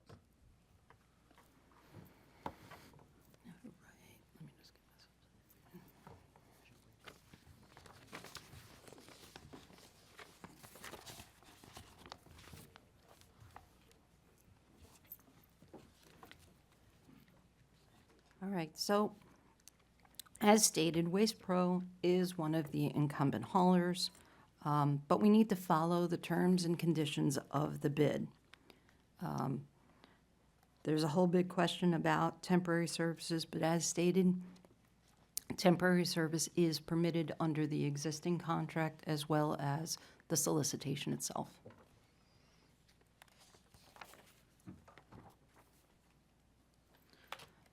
So Waste Pro asserts that they are automatically pre-qualified. They state that they couldn't meet the 20%, and despite excessive efforts, they couldn't meet the goal, but that other bidders improperly relied on temporary labor services. So they're stating that they are allowed to utilize temporary services. There's nothing improper according to the documents about it.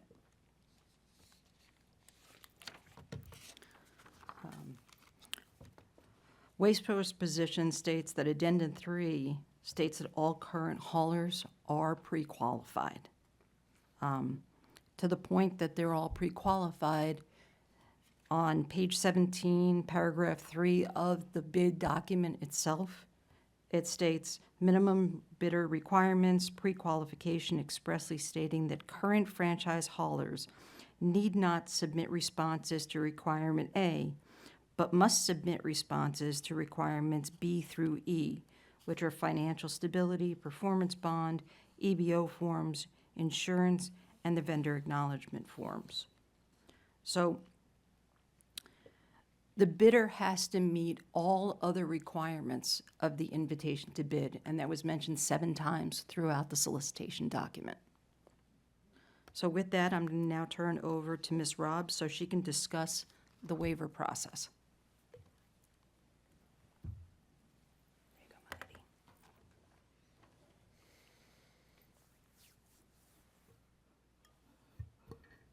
Okay, I'll cover the waiver process. I want to start with saying that the EBO program's mission and the policy is to ensure that all businesses, including small local businesses, have a fair chance to do business with the authority.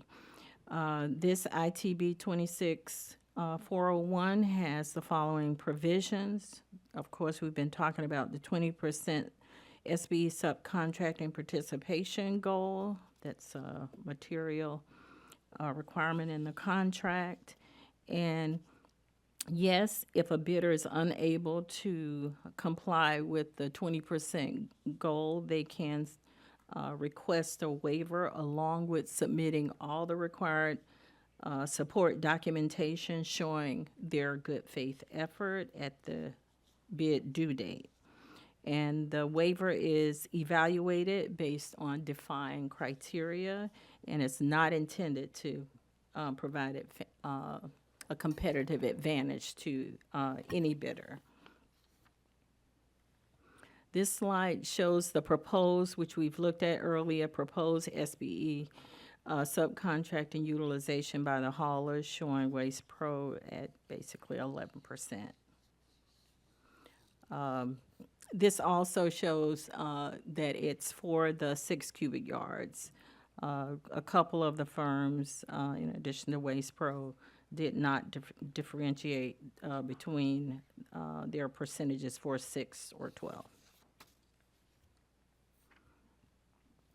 This slide is the actual way that the subcontracting goal waiver request criteria is required. There are 5 sections. You see the category descriptions, total points to be awarded or available to be awarded is 100. To get a waiver approval, the submitting bidder must obtain 70 or more points. And so sections A through D, it's a all or nothing. In section E, they can get partial points. So you'll see the different descriptions there. Section A, there are 3 requirements. Waste Pro to produce, or the submitting firm to produce, the list of elements of the scope, NIGP codes, estimate of percentages for each of those scopes of work, and then tell us what they will self-perform. They tell us how they're going to get there, and no points are awarded if the list of certified, the list of scope of work and the percentages don't add up to 20% or more, then they won't get any points for that. So what Waste Pro submitted was, they told us we're going to try to get 20%. That was their goal. They said they were going to use around 1,000 certified vendors from the school board's list and the county's list. This is an illustration of Service Area 1 for their scope of work, and you'll see that it's that they have the different types of work. They have the NIGP code, National Institute of Government Purchasing, which classifies products and services, standardizes that. And each hauler, I'd like to emphasize, each hauler decides their subcontracting plan.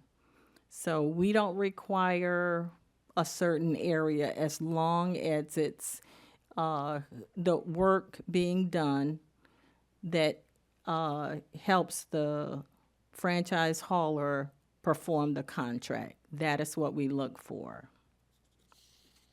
Sorry, if I could just interrupt for a question. Yes. This page, are you saying that they just have to identify the categories with the codes and not the actual SBEs? So, no, I'm saying the 598 certified SBEs from the school board and the 399 from the county, they did produce a list. Madam Of Chair. firms that had the. If I may add some clarity to that, this is the initial plan.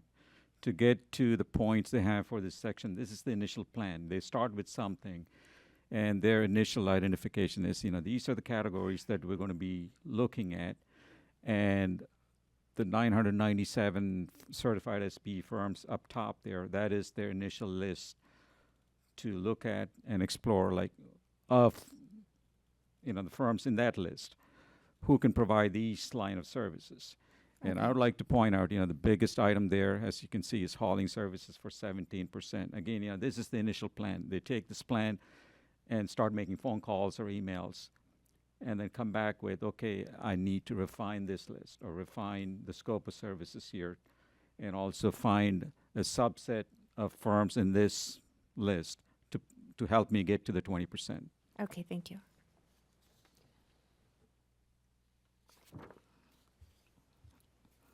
So for this requirement, Waste Pro met all of the requirements. So we can move on if you have any questions. We awarded them 25 points. 25 or 25. For Section B, initial communication to potential SBE subcontractors, there are 6 requirements. Each subcontractor solicitation must be documented to be sent no later than 10 days before the bid's due. Each communication has a specific format. It must contain the subject line of subcontractor solicitation, the web link, and so forth. The web, Sorry, Commissioner Flores had a question. Ms. Robb, in the interest of time, we were initially scheduled to be here till about 3:30. Yes. I am against the clock. I would like to come to a conclusion here at some point in the near future. Would we be able to expedite and get to the areas where they did not meet? Yes, I can cover those only. If we can move it a little bit quicker so that we Yes. can get to that final part of this hearing, would be great. Thank you. Okay. So let's go. Mr. Hobbs, can you go to the summary so that way we can see where they did not meet? The summary table.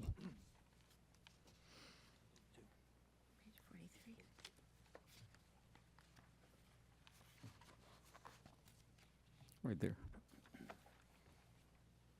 Okay, so this slide shows the final review of their waiver. So for Section A, of course, I already mentioned that they got the full points. For Section B, they didn't receive any points there. Section C, they didn't receive any points. They did attend the pre-bid conference, so they got 5 points. For other criteria, that's doing other outreach marketing, and in that area, you can get partial points, so they got 6 points, a total of 36 points. Because they received 36 points, their waiver failed to meet the 70-point requirement, and so this has been denied. Overall, what we saw was, and you sort of mentioned, was that the efforts basically started 30 days prior to the bid being due. There's no requirement when they could have gotten started with this. All of the at least the incumbent haulers knew that when the contracts were going to end. We had several outreach meetings that identified, that it was going to be SBE requirement. But the real point of why the waiver did not pass was because we needed documentation to show what the requirements of each element was, what the bid offer from the certified firm, the negotiations in writing between the two to determine good faith effort. Thank you. Any questions from the board or comments? All right, Mr. Ms. Carr? Hart is going to conclude this thing. All right, let's come in for a landing. So, I'm gonna go. The biggest point to go through on this particular slide is that we're bound by the terms and conditions of the solicitation. We have to follow what's in the policy manual as far as the purchasing policy and as far as the EBO policy, as those all have been approved by the board, and that's the role that staff has to play here. And if you remember in the beginning when I said that I wasn't going to read a slide verbatim, I am going to read this one because it's really important. What we need here from the board today is we are recommending that you deny the protest from WastePro and deem their bids for service areas 1 to 4 to be non-responsive for their failure to comply with all of the material bid requirements. This will prevent an unfair competitive advantage to the other bidders. Upon denial of Waste Pro's protest, direct staff to move forward with the following 5 firms that are deemed qualified and responsive, which are the other 5 bidders, and permit staff to proceed with Phase 2, which is the sealed bid opening, the price portion, which is scheduled to happen on Monday, February 2nd, and then those results will be presented to the board at the February 11th meeting. I'll make a motion as just read. I'm sorry, a motion. I'll make a motion that was just read by Okay. staff. We have a Madam first by Chair, Commissioner Madam Chair, Paul. we do have a rebuttal period for. I was going to ask, does okay. that happen, can that happen after the motion, or does it, should I would let them do the rebuttal before we, Okay, and before Commissioner, you decide on the protest. Commissioner Powell also had his light on for a question from staff. Thank you, Madam Chair. When Waste Pro does its rebuttal, I just wanted to be clear. I'm sorry, I forgot your name. Amy Shea. Amy, Ms. Shea, when you do, I just want to be clear that you're indicating, and I don't want to be confused here, that the other haulers met their requirement because they're using temporary laborers. And that's important to me, because we got an opportunity to see, and I'm talking about a visual aspect, the employees of Waste Pro here. I don't know if every entity that bid, I don't know what their employees look like, and if they would have brought them here, what their, unless it seemed almost as if they're the only ones with employees who have you're the only ones with employees who have benefits, and maybe perhaps the rest of the haulers are only using temporary labor. So I don't know. I'm just talking about from a visual standpoint from where I'm looking. You also indicated that Waste Management and Good Companies did not meet the requirement. Well, Good Companies was 11 minutes late, according to the documentation that I read, which didn't give them a material advantage. And then Waste Management, from my understanding, also had their documentation. They didn't submit anything additional to that. So I just want, when you do your rebuttal, to clear that up. The question I have for Ms. Robbs, Attorney Robbs, Ms. Robbs, there were 2 points two areas where Waste Pro did not hit to get the waiver requirement, and they didn't get any points there. And those were areas B and C. And you said it's all or nothing with those particular areas. Is that correct? Yes, that's correct. And they never communicated with regard to where they were with that. So if they were applying for the waiver, if they had gotten, even if they had gotten C, which you would have had to get B in order to get C, they would have met the requirement. Am I correct? That's correct. Okay. The challenge I'm having is follow-up communications. The follow-up communication, especially in bid negotiations with a major contract like this, is super important, especially when you have the livelihood of hardworking people on the line to make sure that this is absolutely accurate. The challenge I have is this is for 7 years, so if it's a no today, that means you can't apply again for 7 years, and that's a real challenge. So with that, the areas that I wanted to be clear, when you go into your rebuttal, if you could just clear those areas up, that would be helpful to me, and I am prepared to listen. Okay, Commissioner Sachs, did you want to speak first? Yes, I do. I mean, I could speak second if somebody else has their light on, or third, that's fine. My issue is this. One of the most important things for the people in my district, as I'm sure for anybody here in Palm Beach County, is the price. Now, we can't look at the prices until they qualify, and I think that's part of the whole bid process. We can't open those envelopes until this pre-qualification is settled. Once it is settled, we open these magic envelopes.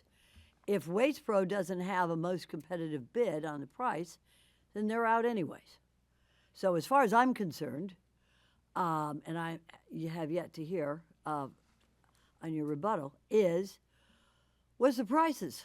What are the prices? Are they competitive? Then I can reject anybody. This pre-qualification is to meet the qualifications that we have set, the SWA has set. And I didn't have any part of that, and I'm not going to get into it.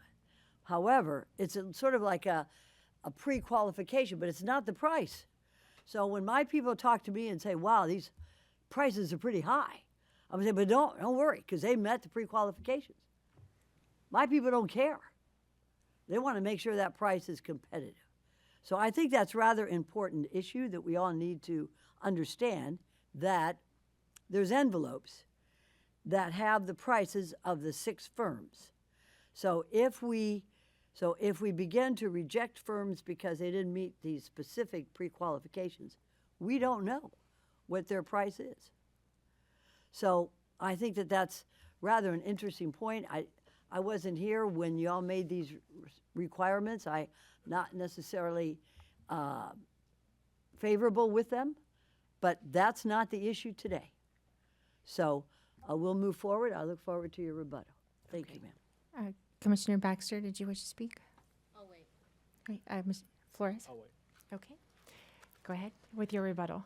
Yes, if I might just focus on B and C. And Commissioner Powell, I know that you said, well, if you didn't get B, you can't get C. And I would suggest to you that that's not accurate, because what B was like the initial communication. And that's where they said, we need documentation to show that you reached out to 3 SBs, certified SBs, in each of the different scopes of work.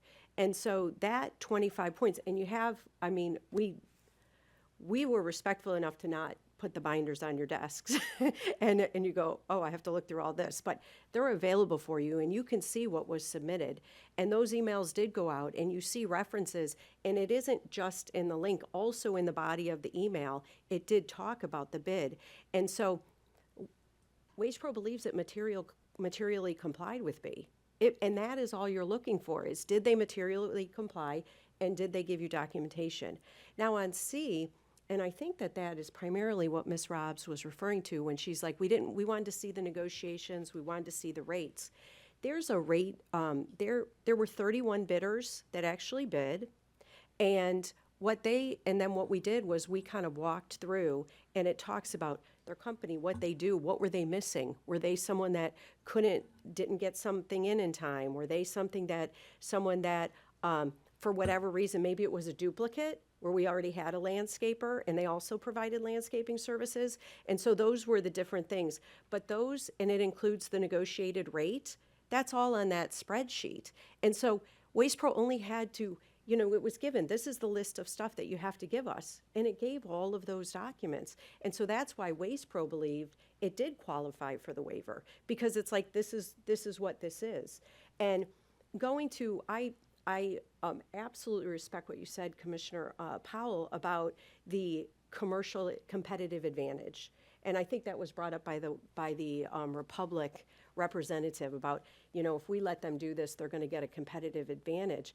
And it's WastePro's position that it's like, oh no, it would have been much cheaper for WastePro to check the box with the temporary laborers and say goodbye to all of those helpers and say, go figure it out at a temp agency, and hopefully you'll get our area where the residents know your name, where their kids wave to you when they're going to school, these people that are entrenched in our community.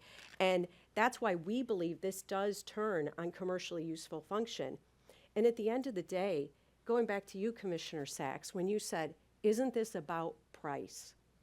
And what ended up with this process was that WastePro actually got put in an RFP, and it didn't even know it.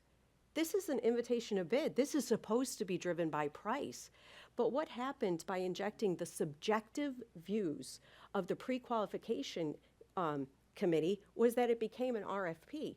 But it wasn't an RFP that says, listen, if you are we're going to still open your price, but if you don't have proper SB participation, we're going to dock you a couple points on that area. No, this is the one that says, WastePro, go home. We're not even going to see your bid. And that seems counterintuitive when the authority actually said, this is based on price. It's an invitation to bid. It's not a request for proposal.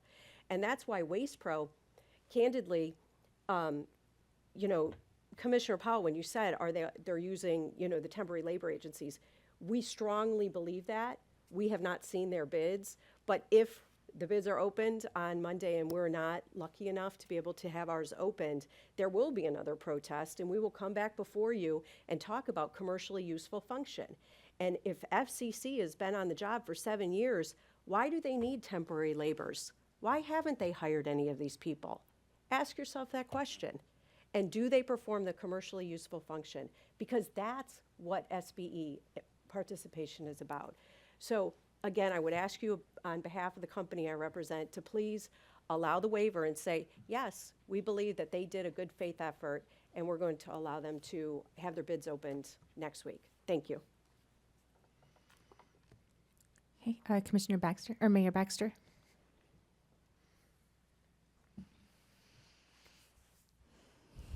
Hi, would you mind? Oh, no, of course not. You had said, and for clarification purposes, about you guys would have just checked the box and had temporary workers as well. Do we know if that is what all of the other haulers did? I was not given, I asked for those documents in a public records request, but it will not be made available to me yet. But that's why I do said. you have that answer? I'll have Jody provide that. That's why I said we may be doing this again. Okay, so FCC, Waste Management, and Waste Pro have temporary labor in this bid. Is that how they qualified for some of the points? Yes. But yet they did not use that box? Only in Area 3. They used it in But one. in a Area different 3. In Area 3. Which They has used heavy it. vegetation. So the other haulers, did they use it in both? In more than just Area 3?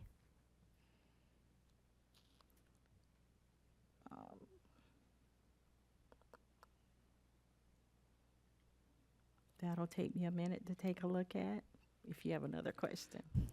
My other I do agree with a lot of what Commissioner Sachs said. I like the idea of having longstanding haulers that have been providing service to continue providing those services.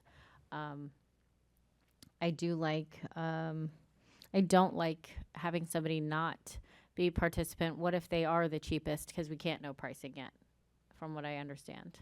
So I am just curious on these qualifications and the process of these checked boxes, the discrepancies of, I just don't know if I agree with disqualifying them from what has been stated. And that this one is concerning to me because I know in my area of the county especially, the people like knowing who their hauler is, who the person who's coming. They like seeing those familiar faces. So I don't want to set us up for something that would prevent that from being possible. So I'm waiting on you at this point.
Waste Management used them across, used temporary services across all 4 areas.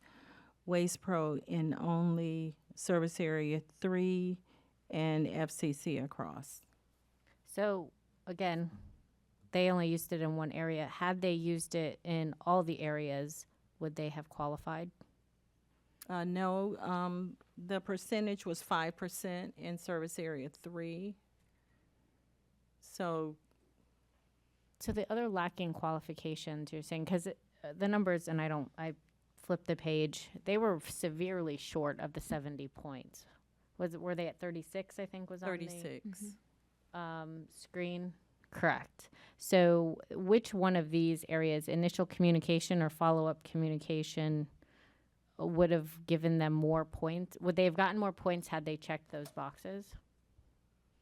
Not temporary services. So the purpose of the waiver request is where the bidder says, I really tried, right? And so we look for that effort. We say good faith effort.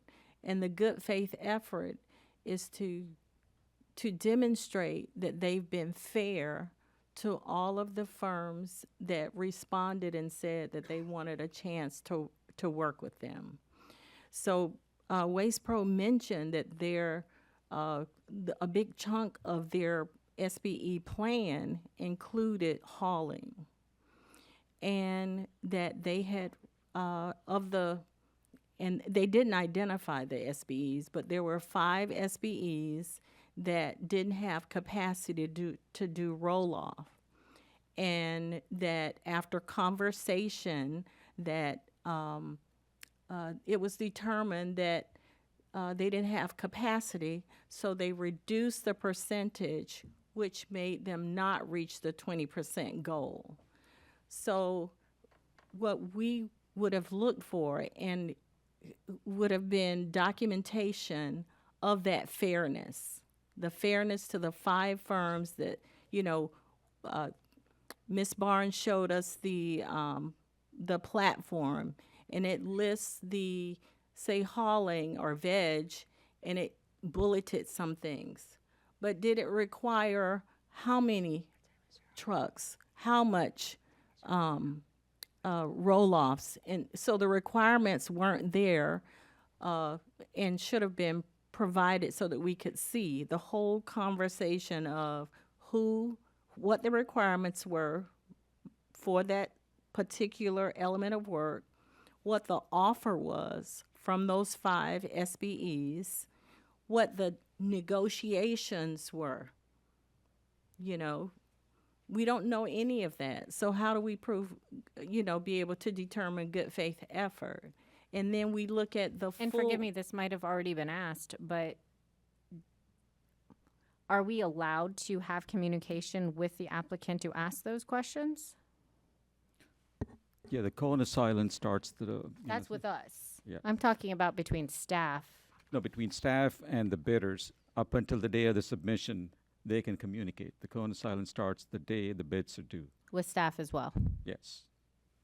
So any of these unanswered questions, which is why we're here today. Yeah, Please. we could have answered this If- from between May and 19th of December when the bids are due. So there were open communication between staff and potential bidders up until the day the bids are due.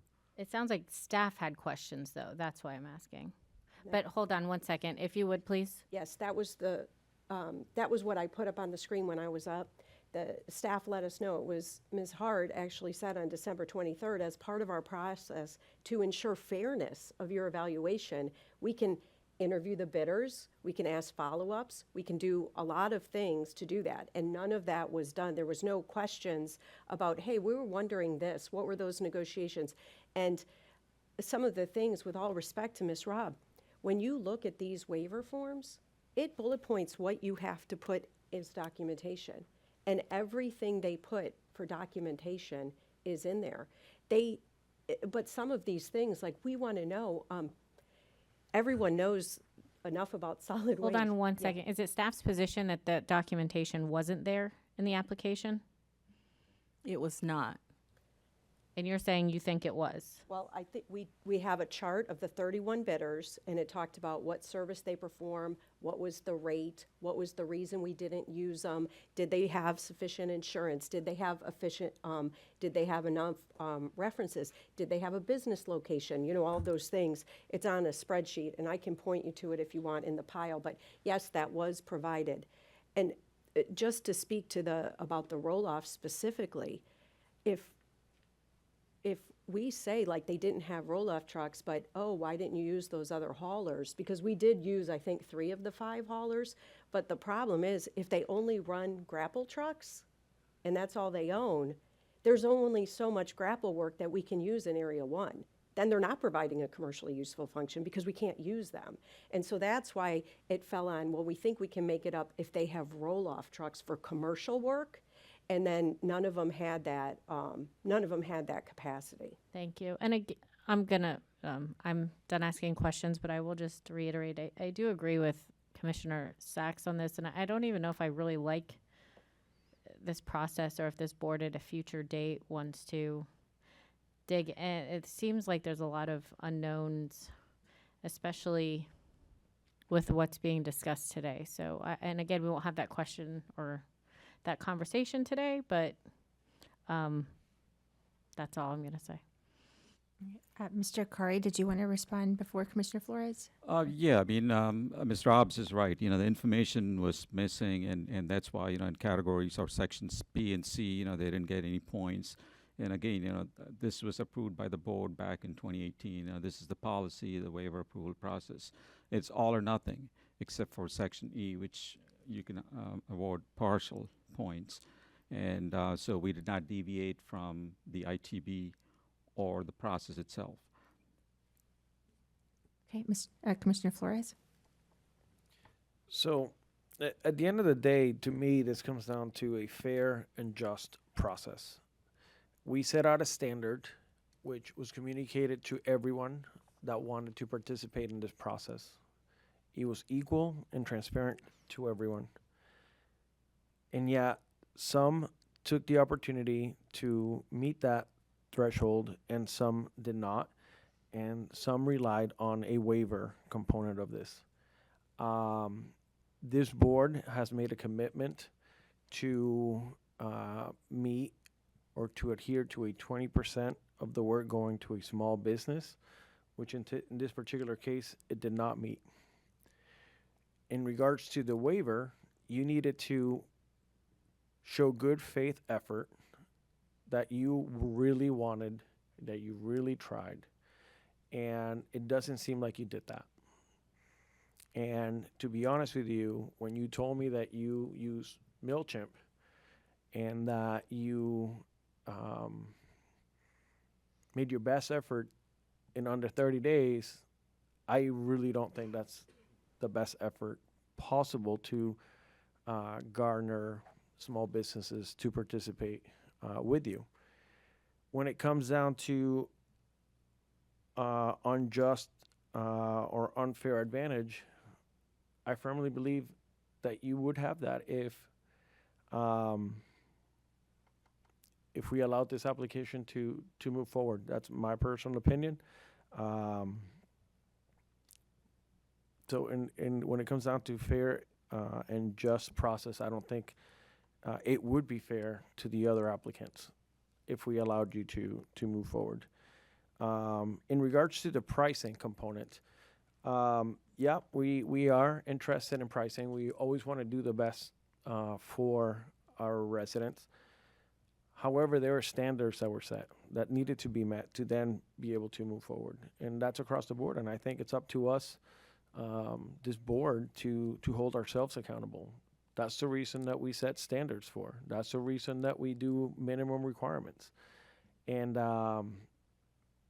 you know, if you were at a 18, 19% and you know, you really tried and you showed that you really tried, I would say, you know what, this merits give them then the waiver, because I feel like you could work up to that, but you're just barely over 10%.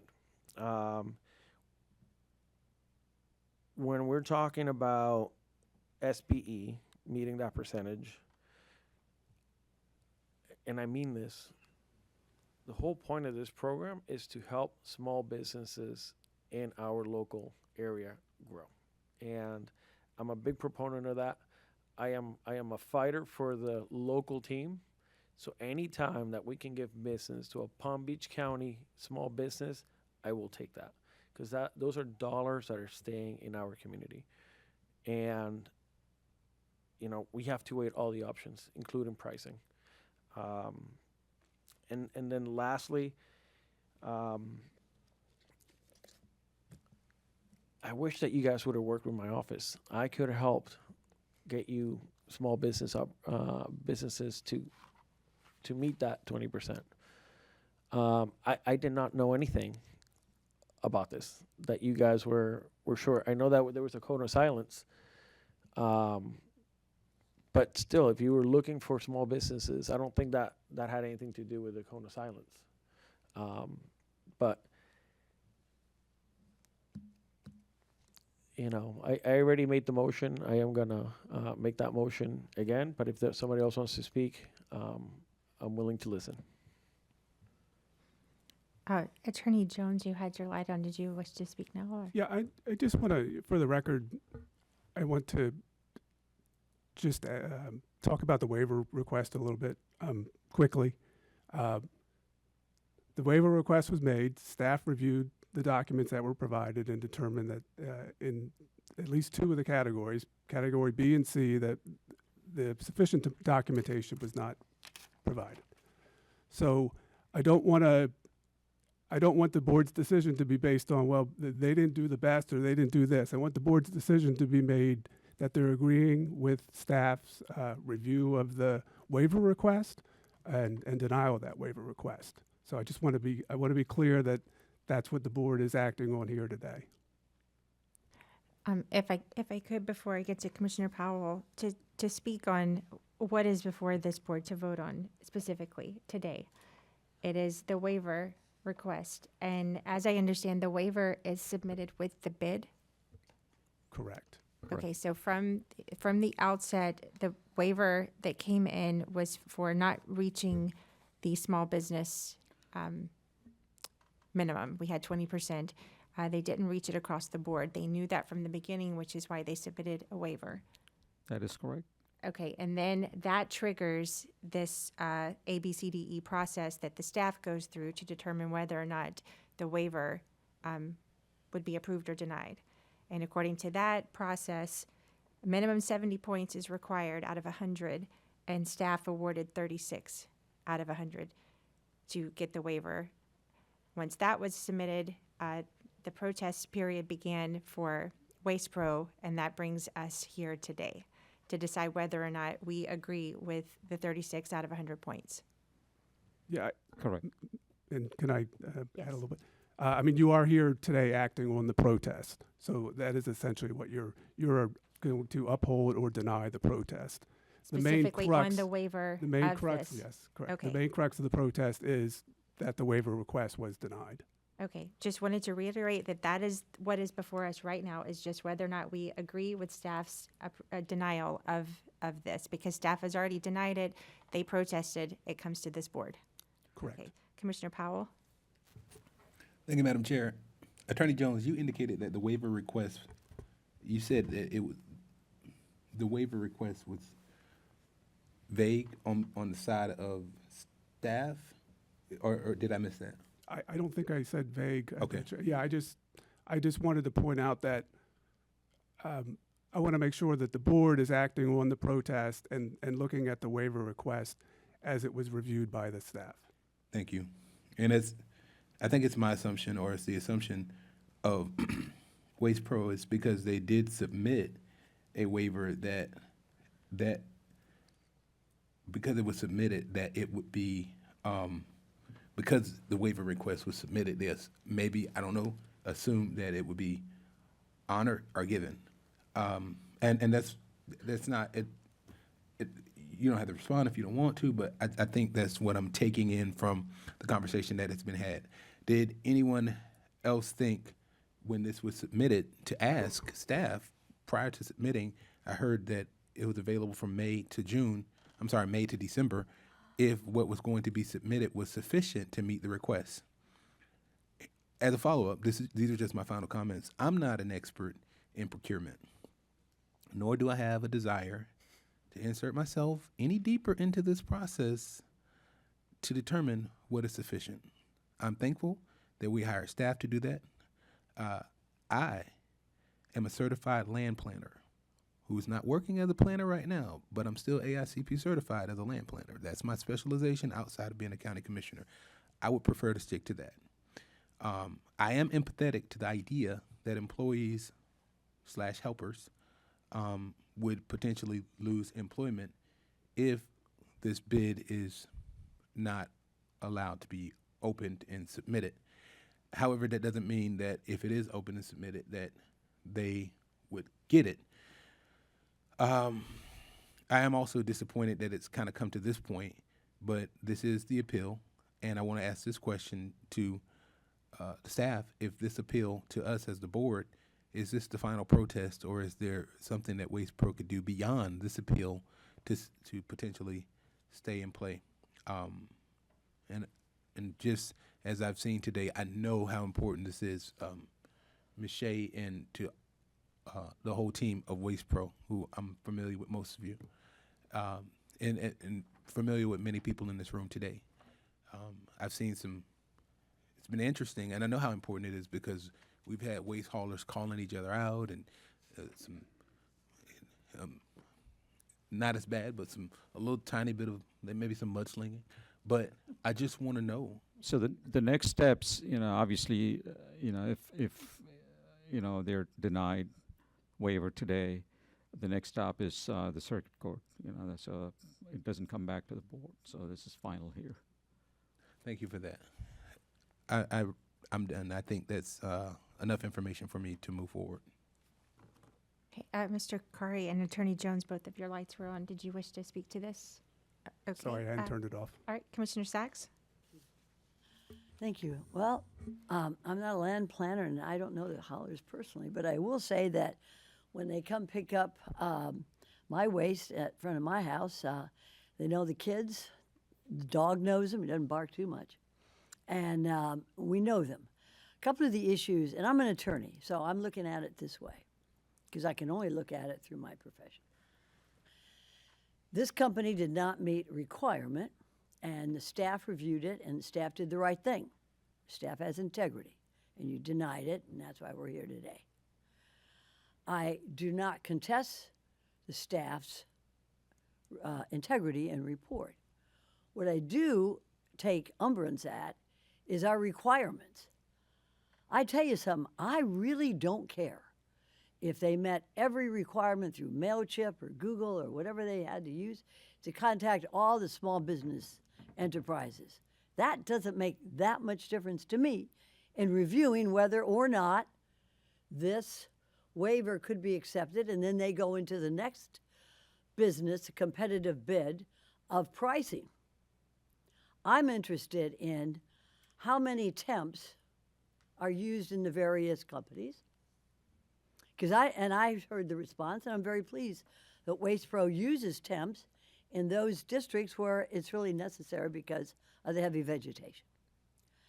I'm also interested in pricing. Now, if you got a really good computer expert, you could probably get better responses on the SBEs. But to me, that is a pre-requirement that really doesn't, to me, it really doesn't show whether somebody should be part of this bidding process or not, whether they met the requirement of contacting all the SBEs. To me, do they have good staff, have good haulers? Are they well trained? Are they part of our county? Do they use our local folks to be employed? And what's the price? What's the price? Are they competitive with other businesses that do the same thing? So that's what I'm looking at, and I respect the integrity of our staff. However, they're using requirements that I may not accept as being that important to get to the next step, which is bidding, which is the price. And I'm also very concerned with whether they use the same haulers all the time or whether they have to bring in temps. And that's my analysis of this issue today. And I hope one day, maybe when I'm not here, y'all can look at some of these pre-requirements, because I think they're old. And I think we need to look more at whether, as Commissioner Flores, are you using local people? Are you employing our people? And are these people there for a good period of time so that they know who they're dealing with, and my residents know who the haulers are? And we do in my district. We know our haulers and they know us. So I think that is probably one of the most important requirements on this. And that's my analysis of it, and I'll be ready to vote when Commissioner Flores or somebody else will make that motion. Thank you. If I could, before I get to Commissioner Weiss, to clarify Commissioner Sachs's concern, do we know what the percentages of the other companies were for the temporary?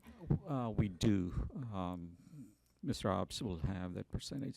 And it's not 10 or 15%, I can tell you that. It's a very small percentage.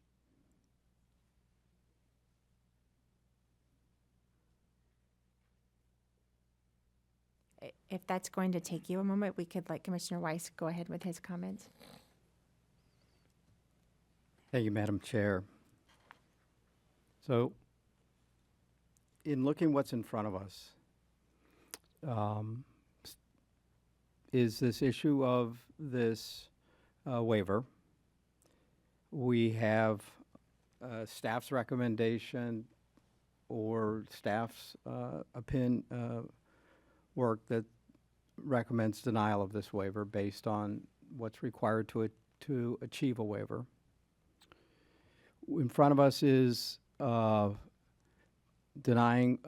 accepting or denying Waste Pro's protest,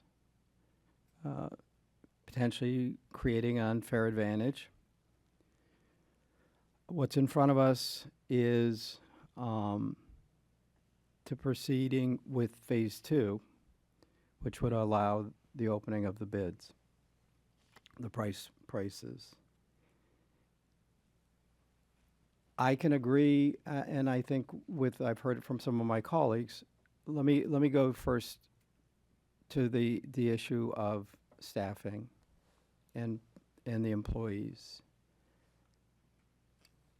I, like everybody, are sensitive, I think, to potential impacts that could have on people and their livelihood. But that's not what's in front of me. I have whether or not I'm going to have a fair system that is equal to everybody that is able to participate.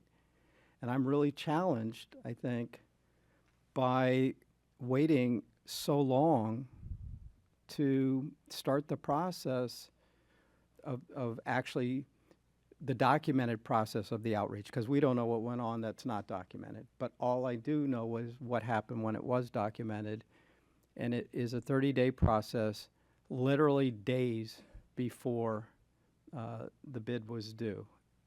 My recollection is it was December. Yeah, the calls were made, the information that they provided. The initial calls were made 1st and 2nd of December, and the follow-up made 8th and 9th of December, like 10 days before the bids were due. 10 days before the bids were due to be able to vet these people, although they're supposed to be certified. So if they are certified, then they should have been vetted already. So a lot of it is just, it doesn't make sense. But that, even of itself, is not in front of me. It's whether or not they complied and were deemed responsive, and they weren't.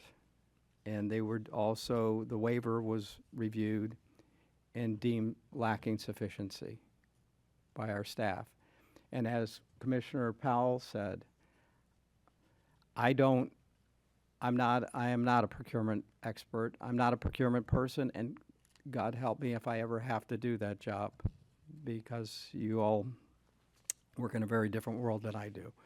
But I rely on professional staff and what their review was. And I didn't see, I believe it was, as our attorney said, competent substantial evidence? It's clear and convincing evidence. Clear and convincing evidence to the contrary. We saw a lot of other information in a lot of different other areas, but not specifically clear and convincing evidence to object or to override what staff had put forward. So that's where I'm at. And I don't know, did you have a second? I don't know if we had a second on that motion. I'll go ahead and make that second. We do have a first by Commissioner Flores and a second by Commissioner Weiss. Commissioner Marino, your light was on next. Thank you. One, thank you to staff. Again, we are not experts at this. We rely on your expertise to guide us today. There is a procedure in place that we need to follow at this point in time, and I do appreciate you all guiding us. To the protesters and to the other folks that are in the room, thank you for being here, for seeing the process take place. I do remember, though, when you were going through this, and I know you're counting percentages and whatnot, you told us that Waste Management, Waste Pro, and FCC had temporaries, but you didn't say anything about Coastal or Republic. Do they have temporaries? So if there's a competitive bid is actually going to take place, because we have businesses that don't have temporary people in the mix. Is that correct? That is correct. Okay. So I'm not worried about price. And quite frankly, that's not actually part of this procedure. So I think that with a first and a second, and I know we might have a little bit more discussion, but I'm comfortable taking a vote at any time. Okay. There are no further lights. Is there anything else this board needs to do before taking a vote? The percentages, Ms. Robbs has yes, the thank you. percentages. They range from 3 to 10%. Okay, thank you. Okay, so should we do a roll call vote? Yes, please. Okay, roll call vote, please. Vice And Mayor Woodward. just to be clear, the motion on the floor is to deny. Yeah, the motion is to deny the protest and also direct staff to move ahead with the 5 qualified firms and have the bid opening on Monday the 2nd. And the results will bring back to the board for your final approval at the 11th of February meeting. Okay, and that was the motion and the second, agreed? Okay, proceed with the roll call, please. Vice Mayor Woodward, Yes. Commissioner Flores, Yes. Commissioner Powell, No. Mayor Baxter, Commissioner Marino, Yes. Commissioner Sachs, No. Commissioner Weiss. Yes. It's 4-3. Okay, so see that the motion passes, and that will take us to the opening of the bids on February 2nd. And then followed up, this board will then have a meeting on that process on February 11th. Correct. We'll tabulate everything and then we'll present it to the board. If you recall, there are 2 different options, 6 cubic yard and 12 cubic yards. So we'll present it for each service area. The board can choose what level of service you would desire. Okay. All right, well, with that, is there any other comments from our staff or directors? Comments from the attorney? No comments. Any members of the board wish to make a comment? All right, with that, we are adjourned. Thank you very much.